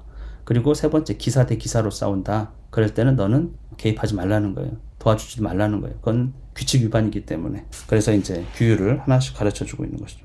그런 와중에 베네딕트 교단의 수도사들 둘이 와요. 둘이 오고 또 마차 한 대가 따라오고 서로 다른 무리입니다. 근데 공교롭게도 같은 길을 오고 있기 때문에 그 마차 주위로 남자 셋이 말을 타고 있고 노새머리꾼 둘이 걸어오고 있어요. 부인이 타고 있었죠. 세비야로 가는데 남편이 인디아스로 부임을 받았다고 돼 있어요. 그러니까 여기 스페인이 다스리던 라틴 아메리카 이쪽 지역을 다스리는, 그러니까 꽤나 귀부인입니다. 남편이 공직에 있고. 근데 그것을 보고서 돈키호테가 저 마차 속에 공주를 납치해가려는 마법사들이 있다. 풍차 아까 사건보다도 훨씬 더 끔찍한 일이 벌어질 거라고 산초가 생각합니다. 악마 같은 거, 마법사 같은 거 없다고 산초 판사가 얘기하는데 너는 도무지 모험의 실체를 알지 못한다. 이렇게 또 무시해버립니다. 그들 앞에 나가가지고 큰 소리로 돈키호테가 사악하고 터무니없는 놈들아, 마차에 강제로 태워 놓으신 공주님을 당장 풀어드려라. 이렇게, 그리고 죽음을 각오하라. 이런 식으로 얘기하고 있어요. 근데 그 사람들의 반응은 그 돈키호테의 몰골, 그의 말 너무 놀라운 거죠. 한결같은 반응입니다. 돈키호테를 처음 봤을 때 우리는 그냥 베네딕토 수도사라고 갈 길을 가고 있을 뿐이라고. 세르반테스가 이 베네딕토 수도사들의 얘기를 뭐라고 하냐면 그런 변명이 통할 것 같으냐. 나는 너희들이 거짓말이나 짓거리는 악당이다. 이걸 이미 알고 있다. 이미 알고 있다. 그러니까 수도사들에 대한 일종의 비판이 아닌가 이런 생각이 들어요. 거짓말이나 짓거리는 악당이라는 거예요. 광인을 토대로 해가지고 이게 미쳤으니까 그렇게 본다 생각할 수도 있지만 또 거꾸로 얘기하면 진실을 일정 측면 드러내고 있기 때문에 돈키호테의 말과 행위를 통해 가지고 그래서 이제 덮쳐버립니다. 나가 떨어지죠. 수도사 중 하나가. 그때 산초 판사가 수도사를 보고는 땅에 떨어진 재빠르게 내려와서 수도사의 옷을 벗기기 시작해요. 그때 노새 몰입분들, 이제 전혀 다른 무리긴 하지만 노새 몰입분들이 다가와서 그 옷을 벗기는 이유가 무엇이냐 이렇게 물어봐요. 이게 보통 사람의 반응이죠. 무슨 일이 일어나는지 확인하기 위해서. 근데 산초 판사는 그 물질적 욕망, 자기 전리품이라고 생각하고 자기 정당한 몫이라고, 주인이 전투에서 승리했으니까. 그러니까 여기서도 물질적인 것에는 산초 판사가 완전히 거의 뭐 광증에 시달리는 주인 돈키호테와 다를 바가 없어요. 현실은 잘 보면서도 물질적인 욕망에 있어서는 그게 환상세계에 광증에 시달리는 사람처럼 그렇게 되어 있습니다. 근데 이제 돈키호테는 그때 마차에 가가지고 마차 안에 있는 사람하고 대화를 하는 걸 보고 멀리 떨어져 있잖아요. 무장한 사람이. 그러니까 산초에게 덤벼 들어가지고 쓰러뜨리고 턱수염을 모조리 뽑아버리고 이제 욕을 하고 이제 두들겨 팹니다. 보통 사람의 반응이거든요. 예. 폭행을 당한 사람을 도와주고 있는 거예요. 길에서. 그리고 이 악당이에요. 산초 판사가 어떻게 보면은. 그러니까 당연히 훔심 두들겨 패주는 것이죠. 그리고 그를 구해줘요. 그 수도사들을 구해서 말에 태워가지고 보냅니다. 그랬더니 멀찍이 도망가죠. 수도사들은. 돈키호테는 마차의 여인하고 대화를 합니다. 그러면서 은혜를 나한테 직접 갚을 필요는 없고 단지 엘 토보소로 돌아가서 돌시네아를 만났을 때 제가 당신을 자유롭게 해드렸다라는 것을 말씀해 주시면 됩니다. 그 얘기를 듣던 이 종자 하나가 마차를 수행하던 종자 하나가 대듭니다. 그냥 마차를 그냥 두지 않으면 내 손에 죽을 줄 알아라. 왜 그런 행위를 했냐면 사실 그냥 지나가게 하면 되는데 힘들어 죽겠는데 다시 돌아가가지고 뭘 하라고 하니까 이 일이 얼마나 힘들어요. 자기 입장에서는. 그러니까 이제 싸움을 거는 것이고, 다 싸움을 하는 데는 다 각자만의 동기가 어느 정도는 있는 것이죠. 왜냐면은 물리적 충돌을 하고 싶진 않잖아요. 사실 그런 어떤 미친놈이 있으면 상대하고 싶지 않지. 근데 이게 물리적으로 나에게 이제 굉장히 수고로운 일을, 불필요한 일을 하게 만들기 때문에 이렇게 싸움을 걸었습니다. 그래서 둘이 싸우게 되는데 마차 안에 타고 있던 부인은 너무 놀래요. 그래서 이제 마차를 좀 떨어뜨린 데 세우게 하고 이제 싸움을 지켜보고 있는 것이죠. 근데 이런 모든 상황들이 돈키호테에게는 이제 힘을 주는 그런 시츄에이션 상황이 아니었을까 이런 생각이 좀 듭니다. 그래서 둘이 엄청난 이제 싸움을 할 것처럼 되어 버렸어요. 전반적으로는 돈키호테에게 좀 유리한 국면인 것 같아요. 돈키호테는 무장을 잘 했고 이 마차를 수행했던 정자는 방패가 없어가지고 베개로 몸을 가리고 있죠. 여기서 결투를 멈춰버립니다. 더 이상 원고를 찾지 못했다고. 이 이야기를 지금 화자처럼 들려주는 이 글을 쓰고 있는 이 사람은 두 번째 작가라는 거예요. 두 번째 작가. 그러니까 원작자가 있다라는 거예요. 그런 얘기를 해주고 있어요. 라만차의 천재적인 작가들이 원고를 모아놓지 않았거나 이야기 원고를 아무나 만질 수 있도록 책상에 놓아두었을 만큼 부주의하다고 생각하지는 않는다. 근데 이야기를 찾을 수 없다. 그래서 여기서 멈춰버려. 두 사람이 이제 막 싸우려고 하는 순간에 멈춰버려. 2부 9장에서 보면은 갑작스럽게 이 책이 멈춰졌잖아요. 그래서 그것을 이제 그 이야기를 찾아가는 원본을 찾아가는 세르반테스가 자기가 원 저작자가 아니고 원 저작자는 따로 있고 그 이야기를 번역된 것을 이제 들려주는 방식으로 만들어 버렸어. 그래서 이게 무슨 이야기일까? 그래서 첫 번째는 서술자를 신뢰하지 말라. 그러니까 이 지금 세르반테스가 서술을 하는 입장이잖아요. 그 이야기를 막 만들어가는. 근데 그걸 신뢰하지 말라는 거죠.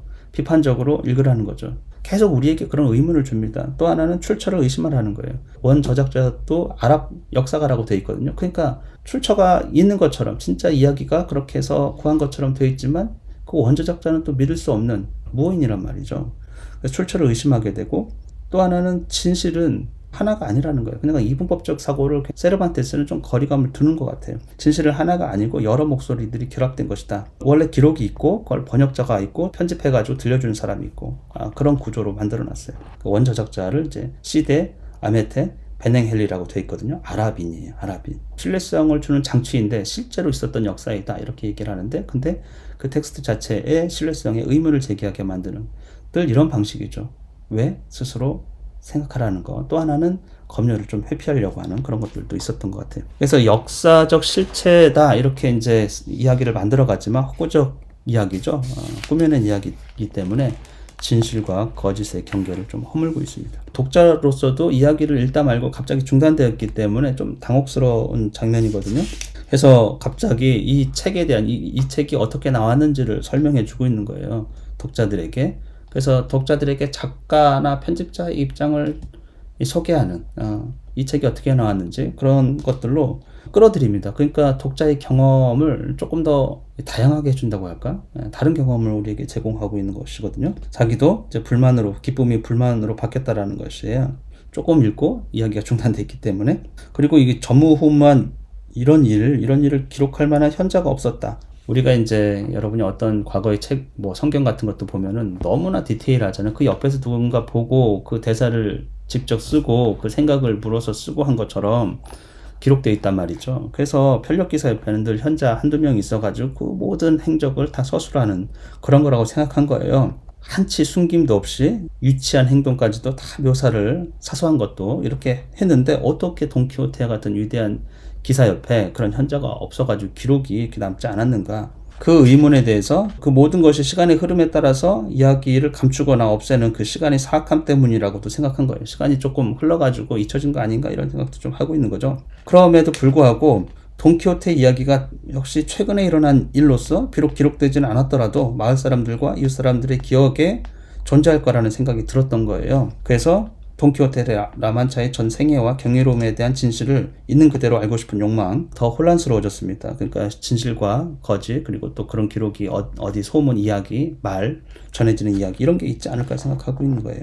돈키호테는 이 타락한 시대에 편력기사의 과업을 실천에 옮긴 최초의 기사였고 불명예를 무찌르고 미망인을 돕고 순교를 잘 보존하면서 처녀들을 보호해주는 최초의 기사였다. 그러면서 자기의 그 노력, 정성 이런 것들을 독자 여러분이 인정해 달라고 합니다. 왜냐하면 그 이야기를 계속 찾아다닌 거거든요. 소개하기 위해서. 그리고 천은과 요행이 따랐는데 그 이야기를 찾아낸 경위를 설명합니다. 어느 날 톨레도의 이 알카나 거리 거기 한 소년이 비단 장수에게 잡기장 몇 권과 낡은 종이 뭉치를 팔려고 다가왔다라는 거예요. 톨레도가 나오는데 톨레도는 번역학교의 중심지였어요. 스페인은 톨레도 지역은 기독교, 유대교, 이슬람교 이런 문화와 종교가 교차하던 곳이에요. 그리고 번역학교가 있었던 곳이고 그리고 한 소년이 잡기장을 팔려고 비단 장수에게 팔려고 그러니까 이건 소설이 이야기죠. 이야기가 되었다라는 거예요. 이 재밌는 이야기가 거래되었다. 그러니까 세속적 상품이에요. 유통되는 상품이었다라는 거예요. 공식 문서 보관소에 있었던 것이 아니고 비공식적인 기록이라는 거죠. 국가에 의해서 공인된 그런 이야기가 아니고 비공식적인, 어떻게 보면 세속적인 거래되었던 그런 이야기. 그래서 이게 꾸며낸 이야기 같지 않은가? 우리에게 또 혼란을 주는 거예요. 실제로 벌어진 자기가 이거를 어떻게 찾았는지 이야기를 그래서 사실적으로 묘사하는 것 같은데 또 자세히 읽다 보면은 뭔가 이렇게 꾸며진 이야기 같은, 그러니까 사실과 진실과 거짓, 허구가 섞여 있습니다. 그래서 자기는 읽는 것이라면 길바닥에 널려있는 종이 조각까지도 즐겨 읽는 그런 터라는 거죠. 작가 세르반테스 자신의 어떤 행위를 이야기하는 것 같아요. 그러니까 세르반테스는 학교를 다니지 않았는데 어떻게 이렇게 위대한 소설을 쓸 수 있는가? 그거는 글로 된 거는 다 읽어보는 그런 성향이 있었던 거죠. 독서 광입니다, 일종의. 그래서 잡기장 하나를 집어들었어요. 그러니까 아랍어예요. 그래서 아랍어는 자기가 알 수가 없으니까 여기 모리스 코인을 하나 구합니다. 그 개종한 무어인이에요. 스페인에 살던 무어인들. 개종을 하면 여기 살 수 있고 개종을 하지 않으면 이제 쫓겨나거든요. 추방당하거든요. 근데 개종한 무어인. 그 운 좋게 찾아가지고 번역을 맡기는 거예요. 이 사람이 이제 가장자리에 쓰여있는 주석을 보면서 웃음을 터뜨렸는데, 무어인이 여기 둘시네아 델 토보소라는 여인이 그 어떤 여자보다도 돼지고기를 소금에 절이는 솜씨가 빼어났다. 그러니까 여기서도 이제 그 둘시네아의 정체를 밝히는 거죠. 귀부인이나 공주가 아니고 돼지고기를 소금에 절이는 솜씨가 뛰어난 평범한 안악이었던 것이죠. 그래서 둘시네아 델 토보소라는 이야기를 듣고 어안이 벙벙해졌어요. 아, 이거 돈키호테 작품인가 보다 이렇게 생각한 것이죠. 그래서 그를 이제 에스파냐어로 첫 부분을 읽어달라고 합니다. 여기 타이틀이 나와요. 아랍의 역사가 시데 아메테 베냉 헬리가 쓴 돈키호테 데 라만차 이야기 제목이거든요. 그 이야기를 듣는 순간 이제 너무 기쁜 것이죠. 그래서 여기 저자가 아랍의 역사가 시데 아메테 베냉 헬리 이렇게 돼 있거든요. 그럼 역사가이기 때문에 이게 실제 역사, 이렇게 이제 허구적인 장치를 통해서 실제 역사라는 뉘앙스를 주는 것이죠. 그런데 무어인을 내세웠기 때문에 저자가, 그래서 또 신빙성에 의심을 품게 되는, 그래서 아주 교묘한 장치라고 볼 수 있겠어요. 그래서 돈을 주고 번역을 맡기는데 이게 너무 가치 있다고 생각한 거죠. 그래가지고 또 빨리 하기도 하고 확실하게 하기 위해서 그를 집에 한 달 반쯤 같이 기숙하면서 다 번역을 하게 합니다. 이 작품은 아랍어가 이제 에스파냐어로 번역된 거라는 거죠. 그 자기의 노력이라는 거는 그걸 수집해가지고 이야기를 완결 지으려고 돈을 지불하고 번역을 하게 한 것이죠.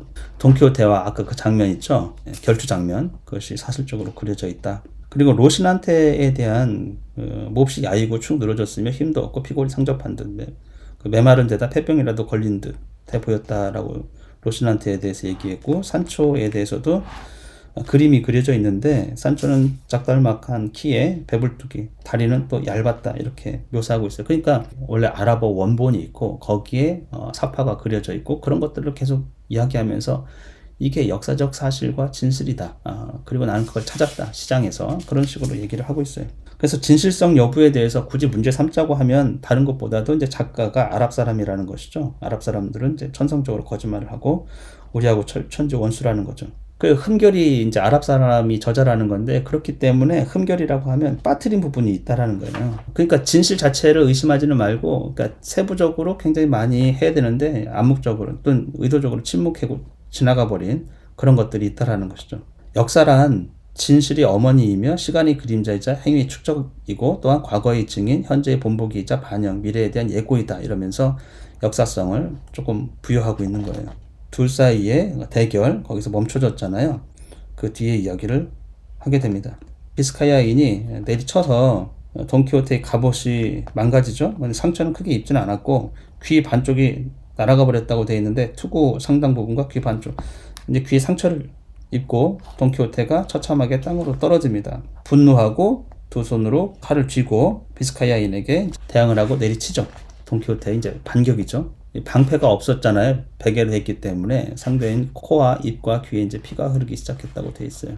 노새에서 떨어지게 됩니다. 그때 돈키호테가 날렵하게 다가가서 칼끝을 그에게 겨누죠. 항복하지 않으면 목을 베어버리겠다 이렇게 경고를 합니다. 목숨을 살려달라고 예언을 했을 테죠. 그리고 엘토보스로 가서 세상에 비길 데 없이 아름다운 여인 둘시네아님을 뵙고 그분의 뜻대로 시키는 일을 하라고 그렇게 명령을 합니다. 마차에 타고 있던 부인은 그렇게 하겠다고. 그렇게 시키겠다고 중전을 통해 가지고 약속을 합니다. 물론 이루어지진 않았겠죠. 하여튼 그렇게 해서 9장에서 일종의 이제 승리를 한 것이고